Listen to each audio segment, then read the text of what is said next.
ಶ್ರೀ ಗುರುಭ್ಯೋ ನಮಃ ಪರಮಗುರುಭ್ಯೋ ನಮಃ ಶ್ರೀಮದಾನಂದತೀರ್ಥಗುರುತ್ಪಾದಾಚಾರ್ಯಭ್ಯೋ ನಮಃ ಭಾರತೇನ್ಮ ಸರಸ್ವತೀನ್ಮ ವಾಯುವೇ ನಮಃ ಬ್ರಹ್ಮಣೇನ್ವ ಮಹಾಲಕ್ಷ್ಮೀನ್ವ ತತ್ತನ್ಮಂತ್ರದೇವತಾಯ ನಮಃ ಮುಕ್ತಿಪ್ರದಾಯಕ ವಾಸುದೇವಾಯ ನಮಃ ಹರಿಯೇ ನಮಃ ಶ್ರೀಕೃಷ್ಣಾಯ ನಮಃ ಹರಿ ಓಂ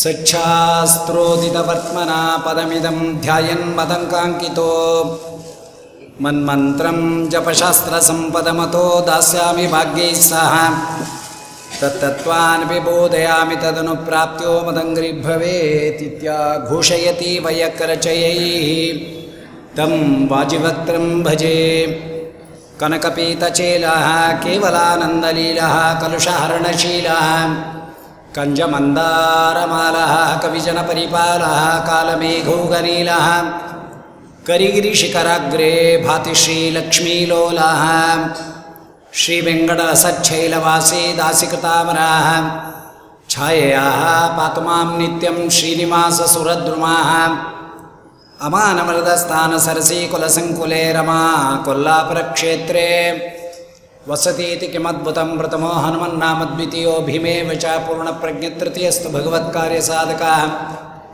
ಗುರುಮಖಿಲಗುಣಜ್ಞಂ ಸದ್ಗುಣೈಕಾದಿವಾಸಂ ಶಮದಮಪರಿನಿಷ್ಠಂ ಸತ್ವನಿಷ್ಠಂ ವರಿಷ್ಠಂ ಸಕಲಸೂನಭೀಷ್ಟಂ ನಿತ್ಯನಿರ್ಧೂತಕಷ್ಟಂ ಹಯಮುಖಪದನಿಷ್ಠಂ ಮಾಂ ಭಜಂತು ಪ್ರಪನ್ನಾಃ ಭವತು ಯದನಭಾವಾದೇಡಮೂಕೋऽಪಿ ವಾಗ್ಮೀ ಜಡಮತಿರಭಿಜಂತುರ್ಜಾಯತೆ ಪ್ರಾಜ್ಞಮೌಲಿಃ ಸಕಲವಚನಚೇತೋ ದೇವತಾ ಭಾರತೀ ಸಾ ಮಮ ವಚಸಿ ನಿದತ್ತಾಂ ಸನ್ನಿಧಿಂ ಮಾನಸೇ ಚ ಸೋಮೇಶ್ವರಾಯ ಸಿತಭೂತಿವಿಕಸ್ವರಾಯ ಪ್ರೇಮಪ್ರಹೃದಗಿರಿಜಾ ಹೃದಿವಾಸ್ವರಾಯ ತುಂಗೋಲ್ಲಸತ್ಪವನಪಾವಿತವಂಶಪಲ್ಯೇ ಮಾಂಗಲ್ಯಹೇತುಚರಿತಾಯ ನಮಃ ಶಿವಾಯ ಮಿಥ್ಯಾಸಿದ್ಧಾಂತದುದ್ವಾಂತವಿದ್ವಂಸನ್ವಿಚಕ್ಷಣಾಃ ಜಯತೀರ್ಥಾಖ್ಯತರುಣಿಃ ಭಾಸತಾಂ ನೋ ಹೃದಂಬರೆ ಪುರುಷೋತ್ತಮಪಾದಾಬ್ಜಹೃದಯಶಾಸ್ತ್ರಕೋವಿದಾಃ ಪುರುಷೋತ್ತಮತೀರ್ಥಾಖ್ಯಗುರುರ್ಭೂಯಾದಭಿಷ್ಟದಾಃ ಕಂಸಧ್ವಂಸಿಪದಾಂ ಭೋಜ ಸಂಸಕ್ತೋ ಹಂಸಪುಂಗವಾಃ ಬ್ರಹ್ಮಣ್ಯತೀರ್ಥಗುರುರಾಜಾಖ್ಯೋ ವರ್ತತಾಂ ಮಮ ಮಾನಸೇ ತಂ ವಂದೇ ನೃಸಿಂಹತೀರ್ಥನಿಲಯಂ ಶ್ರೀವ್ಯಾಸರಾಟ್ ಪೂಜಿತಂ ಧ್ಯಾಯಂತಂ ಮನಸಾ ನೃಸಿಂಹಚರಣಂ ಶ್ರೀಪಾದರಾಜಂ ಗುರುಂ ಅರ್ಥಿಕಲ್ಪಿತಕಲ್ಪೋಯಂ ಪ್ರತ್ಯರ್ಥಿಕಚಿಕೇಸರಿ ವ್ಯಾಸತೀರ್ಥಗುರುರ್ಭೂಯಾತ್ ಅಸ್ಮದಿಷ್ಟಾರ್ಥಸಿದ್ಧೇ ಭಕ್ತಾನಾಂ ಮಾನಸಾಂ ಭೋಜ ಭಾನವೇ ಕಾಮಧೇನವೇ ನಮತಾಂ ಕಲ್ಪತರುವೇ ಜೈಂದ್ರಗುರುವೇ ನಮಃ ಪ್ರಣಮತ್ಕಾಮಧೇನುಂಚ ಭಜತ್ ಸುರತರೂಪಂ ಶ್ರೀಭಾವಬೋಧಕೃತ್ಪಾದಚಿಂತಾಮಣಿಪಾಸ್ಮೇ ವಂದಾರು ಕಲ್ಪತರುವೇ ವಾದಿಕೈರವಭಾನವೇ ಶ್ರೀರಾಮಚಂದ್ರಗುರುವೇ ನಮಃ ಕಾರುಣ್ಯಸಿಂಧವೇ ದೂರ್ವಾದಿದ್ವಾಂತರವಯೇ ವೈಷ್ಣವೇಂದೀವರೇಂದವೇ ಶ್ರೀರಾಘವೇಂದ್ರಗುರುವೇ ನಮೋತ್ಯುಂತದಯಾಳವೇ ಶ್ರೀರಾಘವೇಂದ್ರ ಕರುಣಾಸಮುದ್ರೋ ಭಕ್ತಾರ್ತಿನಿರ್ನಾಶನ ಬದ್ಧದೀಕ್ಷಾಃ ಕರೋತು ತಾಪತ್ರಯನಾಶನಂ ಮೇ ತತ್ಪಾದಯುಗ್ಮಂ ಸತಂ ನಮಾಮಿ ಸರ್ವಸರ್ವಶೇಷಾ ಸತ್ಸಭಾ ಸುಸ್ತವಾ ವಿರಾಟ್ ಸರ್ವದಾ ಸರ್ವದೋ ಭೂಯಾದ್ ರಘುನಾಥಮುನೀಶ್ವರಃ ವಿದ್ವತ್ಪಂಕಜಮಾರ್ತಾಂಡಃ ವಾದಿಮತ್ತೇವ ಕೇಸರಿ ಜಗನ್ನಾಥಗುರುರ್ಭೂಯಾದ್ ಜ್ಞಾಯಸೇ ಶ್ರೀಸೇ ಮಮ ಯಸ್ಯ ಪ್ರಚಂಡ ತಪಸಾ ಶ್ರುತಿಗೀತವೃತ್ತತ್ತುಷ್ಟೋರಿಕಿಲಂ ಮತಮಾಪಮಾಪ ಶ್ರೀಮದ್ವಸನ್ಮತಪಯೋನಿಧಿ ಪೂರ್ಣಚಂದ್ರಃ ಶ್ರೀವಿಷ್ಣುತೀರ್ಥಮನಿರಾಟ್ಮದಪಾದನೋತು ಹೈಗ್ರೀವಪದಾಸಕ್ತಾನ್ ಹಂಸೇಂದ್ರೈರ್ಪಿಮಾನಿತಾನ್ ದೇವೇಂದ್ರದೇಶಿಕಾನ್ ವಂದೇ ದ್ವೈತತತ್ವಾರ್ಥಸಿದ್ಧೇ ಕೋಲವ್ಯಾಸ ಹಯಗ್ರೀವ ಪದಪಂಕಜಮಧೂರತಂ ಶ್ರೀವಿಶ್ವೋತ್ತಮಯೋಗೀಂದ್ರಂ ವಂದೇಹಂ ವಾದಿರಾಟ್ ಪ್ರಿಯಂ ಆಪಾದಮೂಳಪರ್ಯಂతం ಗುರುಣಾಂ ಆಕೃತಿಂ ಸ್ಮರೇತ್ ತೇನ ವಿಘ್ನಾಃ ಪ್ರಣಶ್ಯಂತಿ ಸಿದ್ಧ್ಯಂತಿ ಚ ಮನೋರಥಾಃ ಸ್ವಸ್ಥಸ್ಸತಾಂ ಸನ್ಮಂಗಳಾನಿ ಭವಂತು ಬ್ರಹ್ಮರುದ್ರಾದಿವಂದ್ಯಂ ತ್ವಾಂ ಭಜೆ ವೆಂಕಟನಾಯಕಂ ನಿವಾರ್ಯ ಸ್ವಾನಿಷ್ಟಾನಿ ಸಾಧಯೇಷ್ಟಾನಿ ಮಾಧವ ಸಮ್ಯಕ್ ಶ್ಲೋಕೈಕಶ್ರವಣಪಠನಮಾತ್ರೇಣ ವಕ್ತುಶ್ಚ ಶ್ರೋತॄಣಾಂ ನಿಖಿಲಕಲಿಕೃತಕಲ್ಮಿಷಾಪನೋದನಪುಟತರೆ ಧರ್ಮಾದ್ಯಕಲಾರ್ಥಸಾಧನೀಭೂತೆ ಶ್ರೀಮದ್ಭೂಷೋತ್ಪುರಾಣಾಂತರ್ಗತ ವೆಂಕಟಗಿರಿ ಮಹಾತ್ಮೆ ಕಿಂಚಿತ್ ಪೂರ್ವಕಥಾನುವಾದ ಹರಿ ಓಂ ನಮೋ ಮಹಾಭ್ಯ. ಶುಭ ಸಂಪ್ರದಾಯದಂತೆ ಪ್ರಾಚೀನರ ಜ್ಞಾನಿಗಳು ಕಾಲಕಾಲಕ್ಕೆ ನಿಯಾಮಕನಾದ ಭಗವಂತನನ್ನು ಕಾಲಾನುಸಾರವಾಗಿ ವಿಶೇಷ ಸಾನ್ನಿಧ್ಯೋಪೇತವಾಗಿರ್ತಕ್ಕಂಥ ಸನ್ನಿಧಾನಯುಕ್ತತೆ ಆ ಕಾಲದಲ್ಲಿರುತ್ತಾದ್ದರಿಂದ ಅಂತಹ ಕಾಲದಲ್ಲಿ ಈ ಸಂಪ್ರದಾಯವನ್ನು ಮಾಡ್ಕೋತಾ ಆಯಾ ಮಾಸ ಧರ್ಮದಲ್ಲಿ ಸಂಬಂಧಪಟ್ಟಂಥ ಶ್ರವಣಕ್ಕೆ ಯೋಗ್ಯವಾದಂಥ ಸರ್ವ ಪಾಪ ಪರಿಹಾರವಾಗತಕ್ಕಂಥ, ಸರ್ವ ಸಂಕಷ್ಟವನ್ನು ನಿವೃತ್ತಿ ಮಾಡ್ತಕ್ಕಂಥ, ಸುಲಭೋಪಾಯವಾಗಿರ್ತಕ್ಕಂಥ ಭಗವಂತನ ಗುಣಮಹಾತ್ಮೆಯ ಕಥನವನ್ನು ಶ್ರವಣ ಮಾಡ್ತಕ್ಕಂಥ. ನೀನೇನು ಮಾಡೋಕ್ಕೆ ಹೋಗಬೇಡ, ಕೈಲಿ ಹರಿಯದೇ ಇರೋದು ರೋಗಿಷ್ಟು ಮುಂಡೆದು ಅಂತ ದೇವರೇ ನಮಗೆ ಕೊಟ್ಬಿಟ್ಟಿದ್ದಾನೆ ಟೈಟ್ಲು. ನಿನ್ನ ಕೈಲಿ ಆಗಲ್ಲ, ತುಂಬ ಹೊತ್ತು ಉಪವಾಸ ಇರೋಕ್ಕಾಗಲ್ಲ. ಅದೇ ಮೊದಲನೇದೇ, ಯಾವಾಗ ಹೊಟ್ಟೆಗೆ ಹೊಡ್ಕೊಂಡ್ಬಿಡುತ್ತೆ ಜೀವ, ಇನ್ನೆಲ್ಲ ವ್ರತ ಮಹಿಮೆ ಎಲ್ಲ ಮುಗೀತಲ್ಲ ಕತೆ. ಹಾಗಾದರೆ ಸುಲಭೋಪಾಯ ಯಾವುದು ಅಂದರೆ ದಾಸರು ಹೇಳ್ತಾರೆ, ಸುಲಭ ಪೂಜೆಯ ಕೇಳಿ ಬಲವಿಲ್ಲದವರು. ಜ್ಞಾನಬಲ ಇಲ್ಲ, ವಯೋಧರ್ಮೈತಿಕ, ರೋಗಬಲ, ದೇಹಬಲ ಇಲ್ಲ, ಜನಬಲ ಇಲ್ಲ, ಹೋಲಿ ಹೊಟ್ಟೆಯಲ್ಲಿ ಹುಟ್ಟಿದವರು ಬೆನ್ನಲ್ಲಿ ಬಿದ್ದವರು ಬಲ ಇಲ್ಲ. ಯಾಕೆಂದರೆ ಒಬ್ಬ ಆಸ್ತಿಕ, ಒಬ್ಬ ನಾಸ್ತಿಕ, ಒಬ್ಬಂಗೆ ನಂಬಿಕೆ ಉಂಟು, ಒಬ್ಬಂಗೆ ನಂಬಿಕೆ ಇಲ್ಲ. ಕೇಳ್ಬಿಟ್ರೆ ಆಗೋಗುತ್ತಾ, ಕೇಳ್ಬಿಟ್ರೆ ದೇವರು ಮಾಡಿಬಿಡ್ತಾನೆ. ಎಲ್ಲಿದ್ದಾನೆ ದೇವರು? ಈ ಸರೌಂಡಿಂಗ್ಸ್ ಎಲ್ಲ ಅದೇ ಕೂತಿದೆ. ಟಿ ವಿ ಆನ್ ಮಾಡಿದ್ರು ಅದೇ, ಆ ವೆಂಕಪ್ಪದೊಂದು ಗಲಾಟೆ, ರಾಮಾಯಣದ್ದೊಂದು ಗಲಾಟೆ, ಮಹಾಭಾರತದ್ದೊಂದು ಗಲಾಟೆ, ರಾಮಾರಾಮ. ಗೊತ್ತಾಯ್ತಾ? ಇದರ ಮಧ್ಯದಲ್ಲಿ ನಮ್ಮ ಸಾಧನೆ ಮಾಡ್ಕೋಬೇಕು, ಇದರ ಮಧ್ಯದಲ್ಲಿ ನಮ್ಮ ಸಾಧನೆ ಮಾಡ್ಕೋಬೇಕು. ಹೊರಗಿನ ಪ್ರಪಂಚನ ಇಣುಕು ನೋಡಬಾರ್ದು, ಒಳಗಿನ ಪ್ರಪಂಚದಲ್ಲೇ ಕಣ್ಣಿಟ್ಕೋಬೇಕು. ಹೊಸ ಕಣ್ಣು ಹಚ್ಚಲೇಬೇಕು ಜಗದಂಬ, ವಸುದೇವ ಸುತನ ಕಾಂಬೋದಕ್ಕೆ ಅಂತ ದಾಸರು ಅಂತಾರಲ್ವ. ಚಂದ್ರಿಕಾರಾಯರು ಅಂತರಂಗದಲ್ಲಿ ಹರಿಯ ಕಾಣದ ಭಾವ ಹುಟ್ಟು ಕುರುಡ ಕಾಣೋ. ಅಂತರಂಗದ ಕಣ್ಣಿನಿಂದ ಒಳಗಿರ್ತಕ್ಕಂಥ ಸರ್ವ ಬಿಂಬಾತ್ಮಕನಾಗಿರ್ತಕ್ಕಂಥ ಅವನು, ಅದು ಈಶ್ವರ ಸರ್ವಭೂತಾನಾಂ ಹೃದ್ದೇಶೇ ಅರ್ಜುನ ತಿಷ್ಠತಿ. ಬ್ರಹ್ಮಾಂಡದ ಒಳಹೊರಗೆ ವ್ಯಾಪಿಸಿರ್ತಕ್ಕಂಥ ಭಗವಂತ ನಮ್ಮ ಪುಟ್ಟ ಹೃದಯದಲ್ಲೂ ಕೂಡ ವ್ಯಾಪ್ತನಾಗಿ ವ್ಯಾಪಿಸಿದ್ದಾನೆ. ಅಂಥ ಪರಮಾತ್ಮನನ್ನು ಒಳಗೆ ಅವನ ಗುಣಮಹಾತ್ಮೆಯನ್ನು ಚಿಂತನೆ ಮಾಡತಕ್ಕಂಥ ಒಂದು ಹವ್ಯಾಸ ಪ್ರವೃತ್ತಿಯನ್ನು ನಾವು ಬೆಳೆಸ್ಕೊಳ್ತಕ್ಕಂಥದ್ದು ಇದೆಯಲ್ಲ, ಇದೇ ಸಾಧನದ ಸೋಪಾನ. ಇದು ಬಿಟ್ಟರೆ ಬೇರೆ ಇನ್ನೇನೂ ನಡೆಯಲ್ಲ. ಅದಕ್ಕೋಸ್ಕರನೇ ಅನುಗಾಲವು ಚಿಂತೆ ಈ ಜೀವಕ್ಕೆ. ಹೊರಗಿನ ಪ್ರಪಂಚಕ್ಕೆ ಕಾಲಿಟ್ಟು ಅಂದರೆ ಚಿಂತೆ ಬಿಟ್ಟಿದ್ದಲ್ಲ. ಯಾವುದಾದರೂ ಏನಾದರೂ ಚಿಂತೆ, ಅನುಗಾಲವು ಚಿಂತೆ ಈ ಜೀವಕ್ಕೆ. ಅದನ್ನು ಎಕ್ಸ್ಪ್ಲೈನೇ ಮಾಡಬೇಕಾದ್ದಿಲ್ಲ, ಪ್ರತಿಯೊಬ್ಬರ ಅನುಭವ. ಹೊರಗಿನ ಪ್ರಪಂಚಕ್ಕೆ ಕಾಲಿಟ್ಟು ಅಂದರೆ ಬೇಡದೇ ಇರೋ ಚಿಂತೆಗಳು ಮುತ್ತಾಕತ್ವೇ ವಿನ ದೇವರ ವಿಷಯ ಯಾವುದೂ ಒಳಗೆ ಪ್ರವೇಶ ಆಗುವುದಿಲ್ಲ. ಒಳಗಿನ ಪ್ರಪಂಚಕ್ಕೆ ನಾವು ಸ್ವಲ್ಪ ಪ್ರಯತ್ನವನ್ನು, ಪ್ರವೃತ್ತಿಯನ್ನು ಬೆಳೆಸಿಕೊಂಡರೆ ಇದ್ದಿದ್ದರಲ್ಲಿ ಸ್ವಲ್ಪ ಮನಸ್ಸಿಗೆ ಸಮಾಧಾನತೆ ಸಿಗತ್ತೆ, ಶಾಂತಿ ಸಿಗತ್ತೆ, ಸ್ವಲ್ಪ ಸಮಾಧಾನ ಚಿತ್ತ ಸಿಗತ್ತೆ. ಭಗವಂತನ ಕಡೆ ಮೆಲ್ಲಮೆಲ್ಲಿಗೆ ಮನಸ್ಸನ್ನು ತಗೊಂಡು ಹೋಗ್ತಕ್ಕಂಥ ಪ್ರಯತ್ನದ ಪ್ರವೃತ್ತಿ ನಮ್ಮಲ್ಲಿ ಉಂಟಾಗತ್ತೆ ಎಂಬತಕ್ಕಂಥದ್ದನ್ನು ಇಟ್ಟುಕೊಂಡು ಪ್ರಾಚೀನರು ನಿಂಗೆ ಇಷ್ಟ ಇದೆಯೋ ಇಲ್ವೋ ಕಾಲೀನವಾಗಿ ಕಾಲಾನುಗುಣವಾಗಿ ಬಲಾತ್ಕಾರವಾಗಾದರೂ ಕೂಡ ಅದನ್ನು ಶ್ರವಣ ಮಾಡು ಅಂತ ಒಂದು ಪ್ರವೃತ್ತಿಯನ್ನು ಬೆಳೆಸಿಕೊಟ್ಟಿದ್ದಾರೆ. ಹಾಗೆ ವೈಶಾಖ ಮಾಸ ಇದು ನಿತ್ಯ ಮಾಸ ಅಲ್ವಾ. ಆದ್ದರಿಂದ ಭಗವಂತನ ಕಲ್ಯಾಣ ಮಹೋತ್ಸವವಾಗಿರ್ತಕ್ಕಂಥದ್ದು ಸಾಕ್ಷಾತ್ ಶ್ರೀನಿವಾಸ ಪದ್ಮಾವತಿ ದೇವಿಯರ ಇಂಥ ಕಲ್ಯಾಣ ಮಹೋತ್ಸವವನ್ನು ವೇದವ್ಯಾಸ ದೇವರು 18 ಪುರಾಣಗಳಲ್ಲಿ ವರ್ಣನೆ ಮಾಡಿದರೂ ಕೂಡ ವಿಶಿಷ್ಟವಾದ ಶ್ರೀನಿವಾಸನ ಕಲ್ಯಾಣ ಮಹೋತ್ಸವದ ಸರ್ವಾಂಗೀಣವಾದ ಸುಂದರವಾದ ಕಥಾರೂಪದ ಆವೃತ್ತಿಯ ರೂಪದಲ್ಲಿ ಸಕಲ ಶಾಸ್ತ್ರಗಳನ್ನು ಮತನ ಮಾಡಿದ ಸಾರವನ್ನು ಅದರೊಳಗೆ ತುರುಕಿಬಿಟ್ಟಿದ್ದಾರೆ. ನಮ್ಮ ಗುರುಗಳು ಹೇಳ್ತಾ ಇದ್ದರು, ಶ್ರೀನಿವಾಸ ಕಲ್ಯಾಣ ನೀ ಹೇಳು, ಸುಧಾದಿ ನ್ಯಾಯ ಗ್ರಂಥಾದಿಗಳ ಯಾವ ಪ್ರಮೇಯ ಬೇಕೋ ನಿಮಗೆ ಶ್ರೀನಿವಾಸ ಕಲ್ಯಾಣದಲ್ಲಿ ತೆಗಿತೇನೆ ಅಂತ. ಹಾಗೆ ತೆಗೆದು ತೋರಿಸೋರು. ನಾನೇನು ಕಡಿಮೆ ಹೊಟ್ಟೆ ಒರೆಸ್ಕೊಂಡಿಲ್ಲ ಅವರಿಗೆ.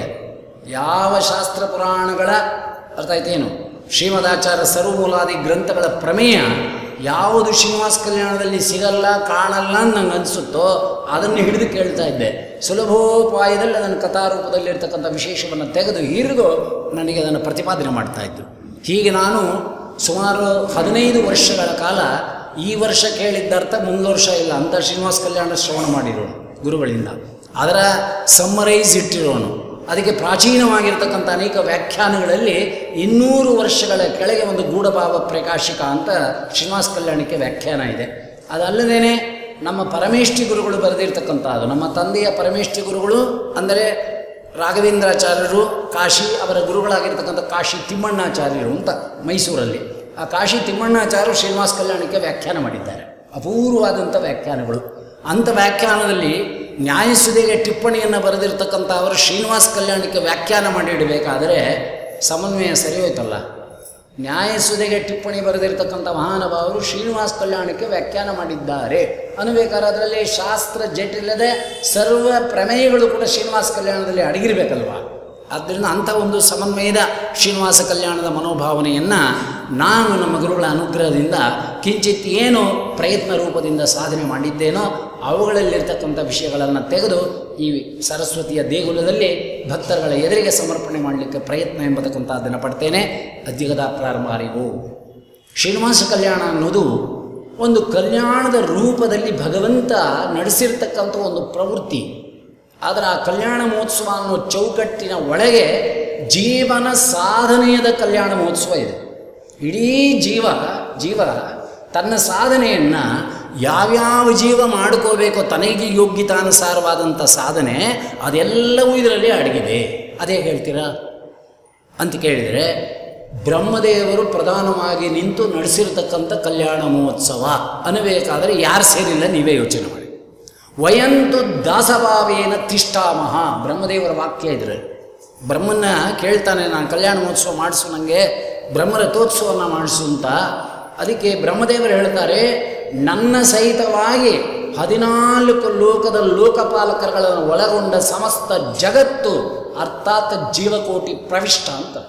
ಜೀವಕೋಟಿ ಪ್ರವಿಷ್ಟಯ ಕೋಟಿ ಇದೆಯಲ್ಲ, ಅವೆಲ್ಲರೂ ನಿನ್ನ ಎದುರಿಗೆ ವಯಂತು ದಾಸಭಾವೇನ ತಿಷ್ಠಾಮ, ನಾವು ದಾಸಭಾವದಿಂದ ನಿಂತು ನಿನ್ನ ಕಲ್ಯಾಣ ಮಹೋತ್ಸವವನ್ನು ಮಾಡ್ತೇವೆ. ಆದರೆ ಅದು ನೀನಾಗಿ ಮಾಡಿಕೊಳ್ತಕ್ಕಂಥ ಕಲ್ಯಾಣ ಮಹೋತ್ಸವ, ನಿನಗಾಗಿ ಅಲ್ಲ. ಯಾತಕ್ಕೆಂದರೆ ಅಪ್ರಾಕೃತ ಸ್ವರೂಪಿಯಾಗಿರ್ತಕ್ಕಂಥವನು, ನ ಪ್ರಯೋಜನತ್ವಾತು, ಯಾವ ಪ್ರಯೋಜನವೂ ಇಲ್ಲದೆ ಇರತಕ್ಕಂಥ ಪೂರ್ಣಕಾಮ ತೃಪ್ತಿ ಅಸಂಗನಾಗಿರ್ತಕ್ಕಂಥವನು, ಅಪ್ರಾಕೃತನಾಗಿರ್ತಕ್ಕಂಥವನು, ಜಗತ್ತು ಜೀವ ವಿಲಕ್ಷಣನಾಗಿರ್ತಕ್ಕಂಥವನು ನಿನಗೆ ಯಾವ ಕಲ್ಯಾಣೋತ್ಸವ ಅಂದರೆ ಜೀವರ ಉದ್ಧಾರಾರ್ಥವಾಗಿ ಮಾಡಿಕೊಳ್ತಕ್ಕಂಥ ಕಲ್ಯಾಣ ಮಹೋತ್ಸವ. ಯಾತಕ್ಕೆ ಆ ಥರ ಮಾಡ್ಕೋತೇನೆ ಅಂತ ಕೇಳಿದರೆ, ಬಿಂಬ ಪ್ರತಿಬಿಂಬ ಭಾವ.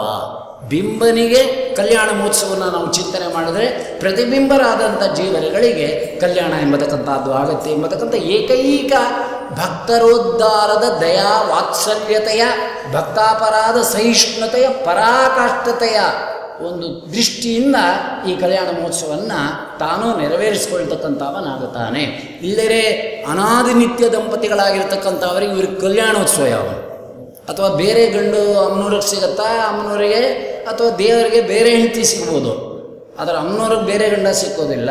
ಆದ್ದರಿಂದ ನೋಡಿ, ಯಾವ ರೂಪದಲ್ಲಿದ್ದರೂ ಕೂಡ ರಮಾದೇವಿಯರೇ ಭಗವಂತನೇ ಹೆಂಡತಿ ಅಲ್ವೇ, ಹಾಗೆ ನಿಯಮ ಇಲ್ಲ. ಜೀವರುಗಳಲ್ಲಿ ಆವಿಷ್ಟವಾಗಿರತಕ್ಕಂತಹ ರಮಾವೇಶದ ಜೀವರುಗಳನ್ನು ಜಾಂಬವತಿ ಇತ್ಯಾದಿ ಷಣ್ಮಹಿಷಿ ಕಲ್ಯಾಣ ಮಹೋತ್ಸವ ದೇವರಿಗೆ ನಡೆದೋಗಿದೆ. ಆದರೆ ಅಮ್ಮನವ್ರಿಗೆ ಹಾಗಿಲ್ಲ. ಜೀವರಲ್ಲಿ ಪ್ರವಿಷ್ಟರಾಗಿರ್ತಕ್ಕಂಥ ನಾರಾಯಣಾದಿ ಸನ್ನಿಧಾನ ಇರತಕ್ಕಂತಹ, ಅರ್ಥ ಆಯ್ತಾ, ಅಥವಾ ಲಕ್ಷ್ಮೀದೇವಿಯ ಸನ್ನಿಧಾನ ಇರತಕ್ಕಂಥದ್ದನ್ನು ನಾರಾಯಣ ಮಾಡಿಕೊಂಡ. ನಾರಾಯಣನ ಸನ್ನಿಧಾನ ಇರತಕ್ಕಂಥ ಜೀವಕೋಟಿ ಪ್ರವಿಷ್ಟರಾದ ಯಾವುದಾದ ದೇವತೆಗಳನ್ನ ಅಮ್ಮನವರು ಮದುವೆ ಮಾಡ್ಕೊಂಡಿದ್ದಾರಾ ಅಂತ ಕೇಳಿದರೆ ಕೇಸ್ ಬಿದ್ದೋಗುತ್ತೆ. ಹಾಗಿಲ್ಲ, ಎಲ್ಲೂ ಇಲ್ಲ. ಇದ್ದರೆ ಯಾರು ನನಗೆ ದೃಷ್ಟಾಂತ ಕೊಡ್ರಿ, ಯೋಚನೆ ಮಾಡಿ. ಪರಮಾತ್ಮ ಜೀವಕೋಟಿ ಪ್ರವಿಷ್ಟರಲ್ಲಿ ಜೀವರಲ್ಲಿ ರಮಾದೇವರ ವಿಶೇಷ ಆವೇಶವುಳ್ಳಂತಹ ದೃಷ್ಟಾಂತ ಷಣ್ಮಹಿಷಿ ಅಂಥವರನ್ನು ಪರಮಾತ್ಮ ಅನ್ಯ ಪುರುಷರ ಸಂಪರ್ಕವಿಲ್ಲದ ಕಲ್ಯಾಣ ಮಹೋತ್ಸವವನ್ನು ಭಗವಂತ ಮಾಡಿಕೊಂಡಿದ್ದಾನೆ. ಇನ್ನೂ ಹೆಚ್ಚಿಗೆ ಮಾತಾಡಬೇಕು ಅಂದರೆ, ಸಾಕ್ಷಾತ್ ಭೂದೇವಿಗೆ ಅಭಿದೇವತೆಯಾಗಿರ್ತಕ್ಕಂಥ ಶನಿಗೆ ಸಮಾನಾಗಿರ್ತಕ್ಕಂಥ ಭೂದೇವಿಯನ್ನು ವರಾಹರೂಪಿ ಪರಮಾತ್ಮ ಕಲ್ಯಾಣ ಮಹೋತ್ಸವವನ್ನು ಮಾಡಿಕೊಂಡಿದ್ದಾನೆ. ಆ ಭೂಗೆ ಅನ್ಯ ಪುರುಷರ ಸಂಪರ್ಕ ಇಲ್ಲ. ನೋಡಿ ಎಂಥ ವಿಲಕ್ಷಣ ಕಲ್ಯಾಣ ಮಹೋತ್ಸವ. ಆದರೆ ಅಮ್ಮನವ್ರು ಹಂಗೆ ಮಾಡ್ಕೊಂಡಿಲ್ಲ. ಇದು ನೀವು ಯೋಚನೆಯನ್ನು ಮಾಡಿಲ್ಲ ಅಂತ ನಂಗೆ ಅನಿಸುತ್ತೆ. ಯಾಕೆಂದರೆ ಅದೇ ಜೀವಕೋಟಿ ಪ್ರವಿಷ್ಟರಲ್ಲಿ ಯಾವುದಾರೋ ಒಬ್ಬ ದೊಡ್ಡ ದೇವತೆ, ಅವನಲ್ಲಿ ಪರಮಾತ್ಮನ ವಿಶಿಷ್ಟವಾದ ನಿತ್ಯ ಆವೇಶ ಇರತಕ್ಕಂಥ ರೂಪವನ್ನು ಅಮ್ಮನವ್ರು ಯಾಕೆ ಮದುವೆ ಮಾಡ್ಕೊಂಡಿಲ್ಲ ಅಂತ ಕೇಳಿದರೆ ಯಾವುದೂ ಇಲ್ಲ ಕೇಸ್. ಅರ್ಥ ಆಯ್ತಾ? ಸೂಕ್ಷ್ಮ ಹೇಗಿದೆ ಅನ್ನೋದು. ಅಂದರೆ ಮೊದಲನೇ ಪ್ರಮೇಯ ಶುರುವಾಗುತ್ತೆ ಶ್ರೀನಿವಾಸ ಕಲ್ಯಾಣದಲ್ಲಿ ಅಲ್ವಾ.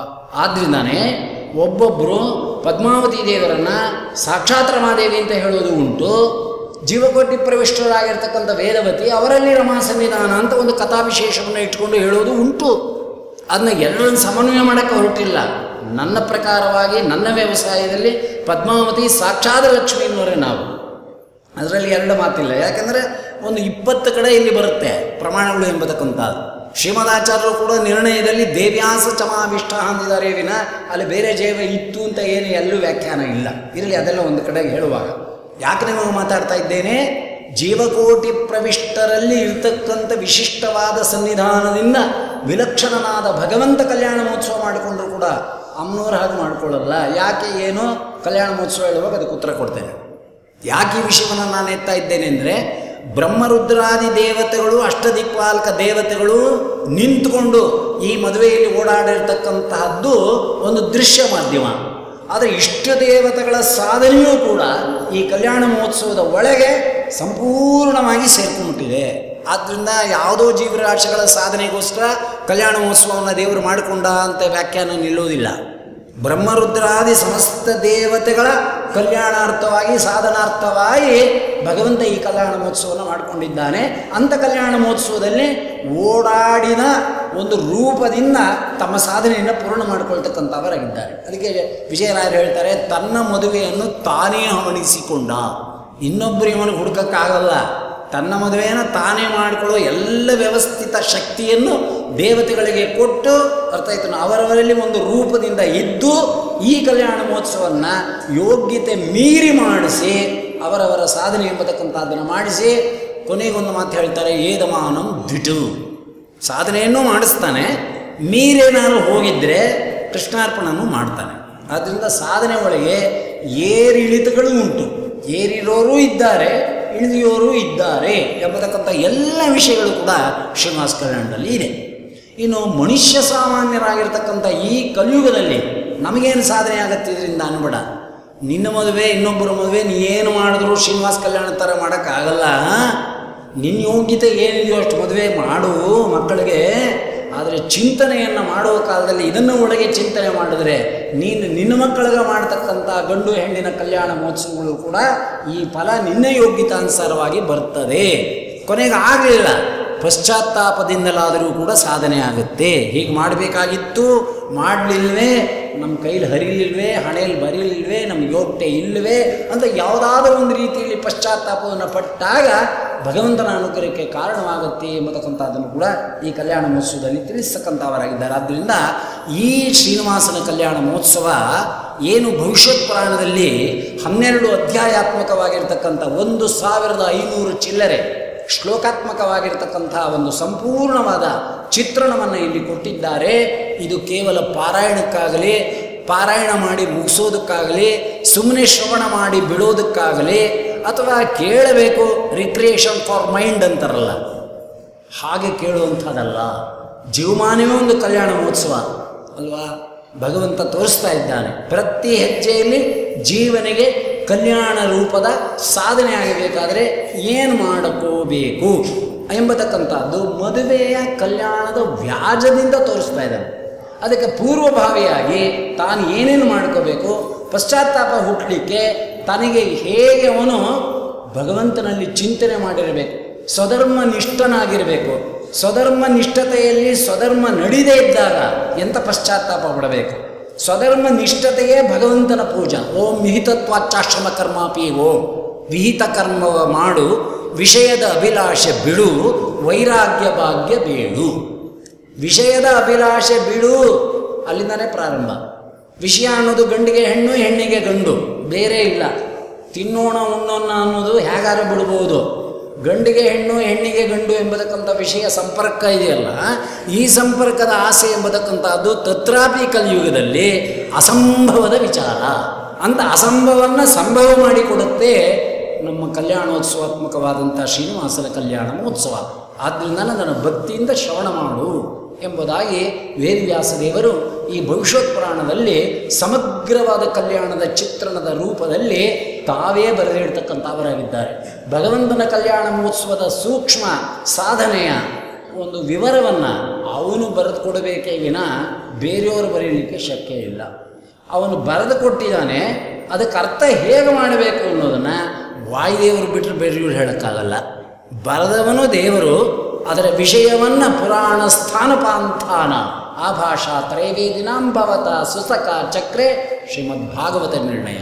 ಶ್ರೀಮದಾಚಾರ್ಯರು ಪುರಾಣಿಕರು ಹೇಗೆ ಪುರಾಣ ಹೇಳಬೇಕು, ಪುರಾಣದಲ್ಲಿರ್ತಕ್ಕಂಥ ಅರ್ಥ ವಿವರಣೆಯನ್ನು ಅರ್ಥೋಯಂ ಬ್ರಹ್ಮಸೂತ್ರಾಣಂ ಭಾರತಾರ್ಥ ವಿನಿರ್ಣಯ ಗಾಯತ್ರಿ ಭಾಷ್ಯ ರೂಪೋಸು ಸರ್ವ ವೇದಾರ್ಥ ಬ್ರಹ್ಮಿತಾಂ ಯೋ ವಿದ್ಯಾಶ್ಚತುರೋ ವೇದಾನ್ ಸಾಂಗೋಪನಿಷದ್ವಿಜ ನಚೇತ್ ಪುರಾಣ ಸಂವಿದ್ಯಾನ್ ನೈವ ಸಸ್ಯಾದ್ ವಿಚಕ್ಷಣ ಎಂಬತಕ್ಕಂಥ ಅನೇಕ ಅಪೂರ್ವ ಶ್ಲೋಕಗಳಿಂದ ಪುರಾಣ, ಪುರಾಣದ ಸ್ಥಿತಿಗಳು, ಪುರಾಣ ಹೇಳುವ ಕ್ರಮ, ಯಾವ ಹೊರಗಲ್ಲಿನಿಂದ ಪುರಾಣವನ್ನು ಹೇಳಬೇಕು, ಯಾವ ಅರ್ಥದ ಉದ್ದೇಶವನ್ನು ಇಟ್ಟುಕೊಂಡು ಪುರಾಣಗಳು ಹೊರಟಿವೆ.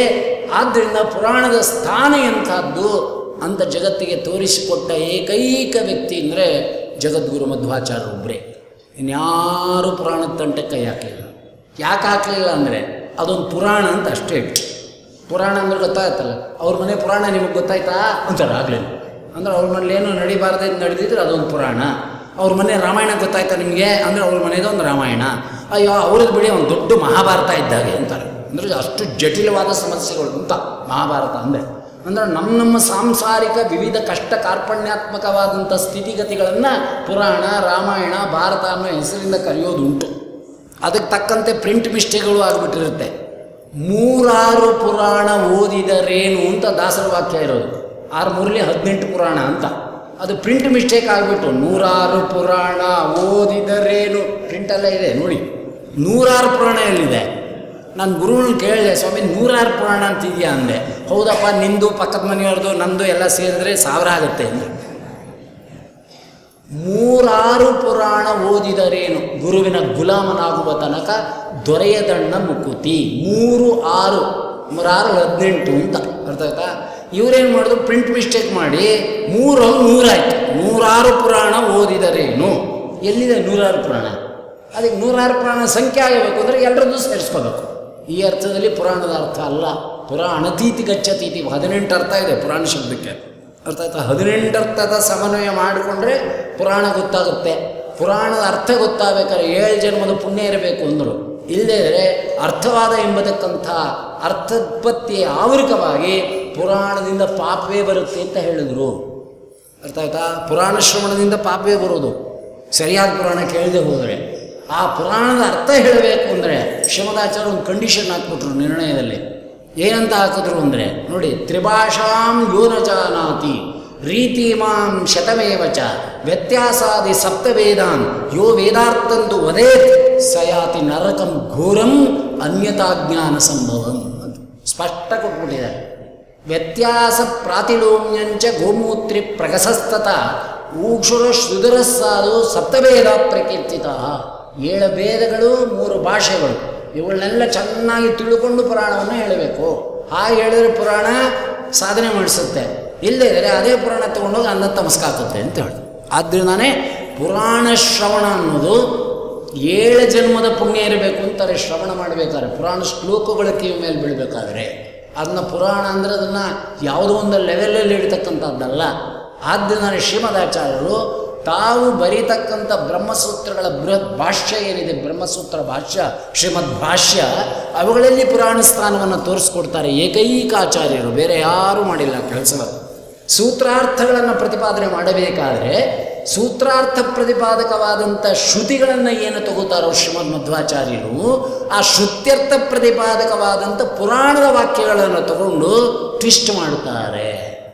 ಏಷ ಸರ್ವೇಶ್ವರ, ಏಷ ಸರ್ವಜ್ಞ, ಏಷೋಂತರ್ಯಾಮಿ, ಏಷ ಯೋನಿ, ಏಷ ಭೂತಪತಿರೇಷ ಭೂತಪಾಲ ಇತ್ಯಾದಿ ಶ್ರುತಿಗಳನ್ನು ತಗೋತಾರೆ. ಆ ಶ್ರುತಿ ಪ್ರತಿಪಾದಕವಾಗಿರ್ತಕ್ಕಂಥ ಪುರಾಣದ ಅರ್ಥಗಳ ಪ್ರತಿಪಾದನೆ ಮಾಡೋದನ್ನು ತೆಗೆದು ಸರಿಯಾಗಿ ಅದನ್ನು 2 ಸಮನ್ವಯ ಮಾಡಿ ತಮ್ಮ ಭಾಷ್ಯದಲ್ಲಿ ಅರ್ಥವಿನ್ಯಾಸವನ್ನು ಕೊಡ್ತಾರೆ. ಅಂದರೆ ಪುರಾಣ ಬೇರೆ ಹೇಳುವುದಲ್ಲ, ಅರ್ಥ ಶ್ರುತ್ಯರ್ಥವನ್ನೇ ಪ್ರತಿಪಾದನೆ ಮಾಡ್ತದೆ ಎಂಬತಕ್ಕಂಥ ಸಮನ್ವಯ ಮನೋಭಾವನೆಯನ್ನು ಜಗತ್ತಿನಲ್ಲಿ ಪುರಾಣಿಕರಿಗೆ ಪುರಾಣದ ಸ್ಥಾನವನ್ನು ತಿಳಿಸ್ಕೊಟ್ಟಂಥ ಏಕೈಕ ಪುರಾಣ ವಿಜ್ಞಾತ ಭಾವ ಸ್ವರೂಪರಾದವರು ಮಧ್ವಾಚಾರ್ಯರು ಒಬ್ಬರೇ ಅನ್ನೋದು ಚಿಂತಕರಿಗೆ ಗೊತ್ತಾಗುತ್ತೆ, ವ್ಯವಸಾಯ ಮಾಡೋವರಿಗೆ ಗೊತ್ತಾಗುತ್ತೆ, ಸಂಶೋಧನೆ ಅನ್ನುವಂಥ ಯಥಾರ್ಥ ಶಬ್ದವನ್ನು ಹಿಡ್ಕೊಳ್ಳೋರಿಗೆ ಗೊತ್ತಾಗುತ್ತೆ. ಇಲ್ಲದಿದ್ದರೆ ಪುರಾಣದ ಅರ್ಥ ಎಲ್ಲೆಲ್ಲೋ ಹೊರಟೋಗ್ತಾ ಇದೆ. ಪುರಾಣನೂ ಒಂದೇ, ಶಾಸ್ತ್ರನೂ ಒಂದೇ, ಶ್ರುತಿನೂ ಒಂದೇ, ಹೇಗಾಗುತ್ತೆ? ಅರ್ಥವಿನ್ಯಾಸದಲ್ಲಿ ಒಂದೇ, ಆದರೆ ಪ್ರತಿಪಾದಕದ ಪ್ರಪಂಚದಲ್ಲಿ ಅದೇ ಬೇರೆ, ಇದೇ ಬೇರೆ, ಅದೇ ಬೇರೆ. ಶ್ರುತ್ಯರ್ಥ ಪ್ರತಿಪಾದನೆ ಮಾಡೋ ಕ್ರಮವೇ ಬೇರೆ, ಶಾಸ್ತ್ರಾರ್ಥವನ್ನು ಪ್ರತಿಪಾದನೆ ಮಾಡ್ತಕ್ಕಂಥ ಕ್ರಮವೇ ಬೇರೆ, ಪುರಾಣಾರ್ಥವನ್ನು ಪ್ರತಿಪಾದನೆ ಮಾಡೋ ಕ್ರಮವೇ ಬೇರೆ, ದೇವರನಾಮಗಳ ಅರ್ಥವನ್ನು ಪ್ರತಿಪಾದನೆ ಮಾಡ್ತಕ್ಕಂಥ ಕ್ರಮವೇ ಬೇರೆ. ಈ ಬೇರೆ ಬೇರೆ ಪ್ರಕ್ರಿಯೆಗಳನ್ನು ತಿಳ್ಕೊಂಡು ಪುರಾಣವನ್ನು ಹೇಳ್ತಕ್ಕಂಥವರಾಗಬೇಕು. ಪುರಾಣ ವಾಕ್ಯ ಆಯ್ತಾ ಶ್ರುತಿ ವಾಕ್ಯ ಕೊಡು, ಶ್ರುತಿ ವಾಕ್ಯ ಆಯ್ತಾ ಅದರ ಅರ್ಥ ಪುರಾಣ ಹೇಳ್ತಾ ಇದೆ ಅಂತ ಕೊಡು, ಶ್ರುತಿ ಪುರಾಣದ ವಾಕ್ಯಗಳಿತ್ತ ಈ ಅರ್ಥವನ್ನು ದಾಸರಾಯರು ಹೇಳ್ತಾ ಇದ್ದಾರೆ ನೋಡು ಅಂತ ದೇವರ ನಾಮ ಕೊಡು. ಹೀಗೆ ಸಮನ್ವಯವನ್ನು ಮಾಡಿಕೊಂಡಾಗ ವೇದ, ಶಾಸ್ತ್ರ, ಪುರಾಣ ಎಂಬತಕ್ಕಂಥದ್ದು ಒಂದೇ ಆಗತ್ತೆ. ಅರ್ಥವನ್ನು ವ್ಯತ್ಯಾಸ ಮಾಡಿಬಿಟ್ರೆ ಶ್ರುತಿ ಒಂದು ಹೇಳುತ್ತೆ, ಪುರಾಣ ಒಂದು ಹೇಳುತ್ತೆ, ಶಾಸ್ತ್ರ ಒಂದು ಹೇಳುತ್ತೆ, ದೇವರ ನಾಮ ಏನೋ ಹೇಳುತ್ತೆ ಅಂದರೆ ಏನೇನೋ ಹೇಳುತ್ತೆ ಅಂತಲೇ ಅರ್ಥ. ಅದು ನಮ್ಮಲ್ಲಿಲ್ಲ. ಆದ್ದರಿಂದ ಇಲ್ಲಿ ವೇದವ್ಯಾಸದೇವರು ಪುರಾಣವನ್ನು ಬರೆದರೆ ಪುರಾಣಾರ್ಥವನ್ನು ತಿಳಿಸಿಕೊಟ್ಟವರು ಶ್ರೀ ಜಗದ್ಗುರು ಮಧ್ವಾಚಾರ್ಯರು. ಆದ್ದರಿಂದ ಪುರಾಣಿಕರಿಗೆ ಸ್ಥಾನ ಕೊಟ್ಟವರು ಶ್ರೀಮನ್ ಮಧ್ವಾಚಾರ್ಯರು. ವೇದಾರ್ಥವನ್ನು ಪ್ರತಿಪಾದನೆ ಮಾಡತಕ್ಕಂಥ ಮೀಮಾಂಸಕರಿಗೆ ಜಾಗ ಕೊಟ್ಟವರು ಮಧ್ವಾಚಾರ್ಯರು. ಸೂತ್ರಾರ್ಥಗಳನ್ನು ಮಾಡ್ತಕ್ಕಂಥ ಶಾಸ್ತ್ರಕಾರರಿಗೆ ಜಾಗ ಕೊಟ್ಟವರು ಆಚಾರ್ಯರು. ಅಲ್ಲ, ಪುರಾಣವನ್ನು ಅರ್ಥವನ್ನು ಪ್ರತಿಪಾದನೆ ಮಾಡ್ತಕ್ಕಂಥ ಅವರಿಗೆ ಸ್ಥಾನ ಕೊಟ್ಟವರು ಆಚಾರ್ಯರು. ಹರಿದಾಸ ಸಾಹಿತ್ಯದ ಅರ್ಥವನ್ನು ಪ್ರತಿಪಾದನೆ ಮಾಡಬೇಕಾದ್ರೆ ಈ ಅರ್ಥದಲ್ಲಿ ಮಾಡಬೇಕು, ಈ ಉದ್ದೇಶದಿಂದ ಮಾಡಬೇಕು, ಈ ಮೇರೆಗೆ ಅರ್ಥವನ್ನು ಹೇಳಬೇಕು ಎಂಬುದಾಗಿ ಮಥನ ಮಾಡಿ ಕೊಟ್ಟವರೂ ಕೂಡ ಈ ವೇದಶಾಸ್ತ್ರ ಪುರಾಣಗಳನ್ನ ಅಧ್ಯಯನ ಮಾಡಿದವರೇ ಕೊಟ್ಟರೆ ವಿನ ಬೇರೆಯವರು ಹೇಳಲಿಲ್ಲ. ಆದ್ದರಿಂದ ಈ ಸಮನ್ವಯ ಭಾವದಲ್ಲಿ ನಾವು ಶ್ರೀನಿವಾಸ ಕಲ್ಯಾಣವನ್ನು ನೋಡಬೇಕಾಗಿ ಬರ್ತದೆ. ಆದ್ದರಿಂದ ಮಂಗಳ ಶ್ಲೋಕವನ್ನು ಬರೀತ ಬ್ರಹ್ಮ ರುದ್ರಾದಿ ವಂದ್ಯಂ ತ್ವಾಂ ಭಜೆ ವೆಂಕಟನಾಯಕಂ.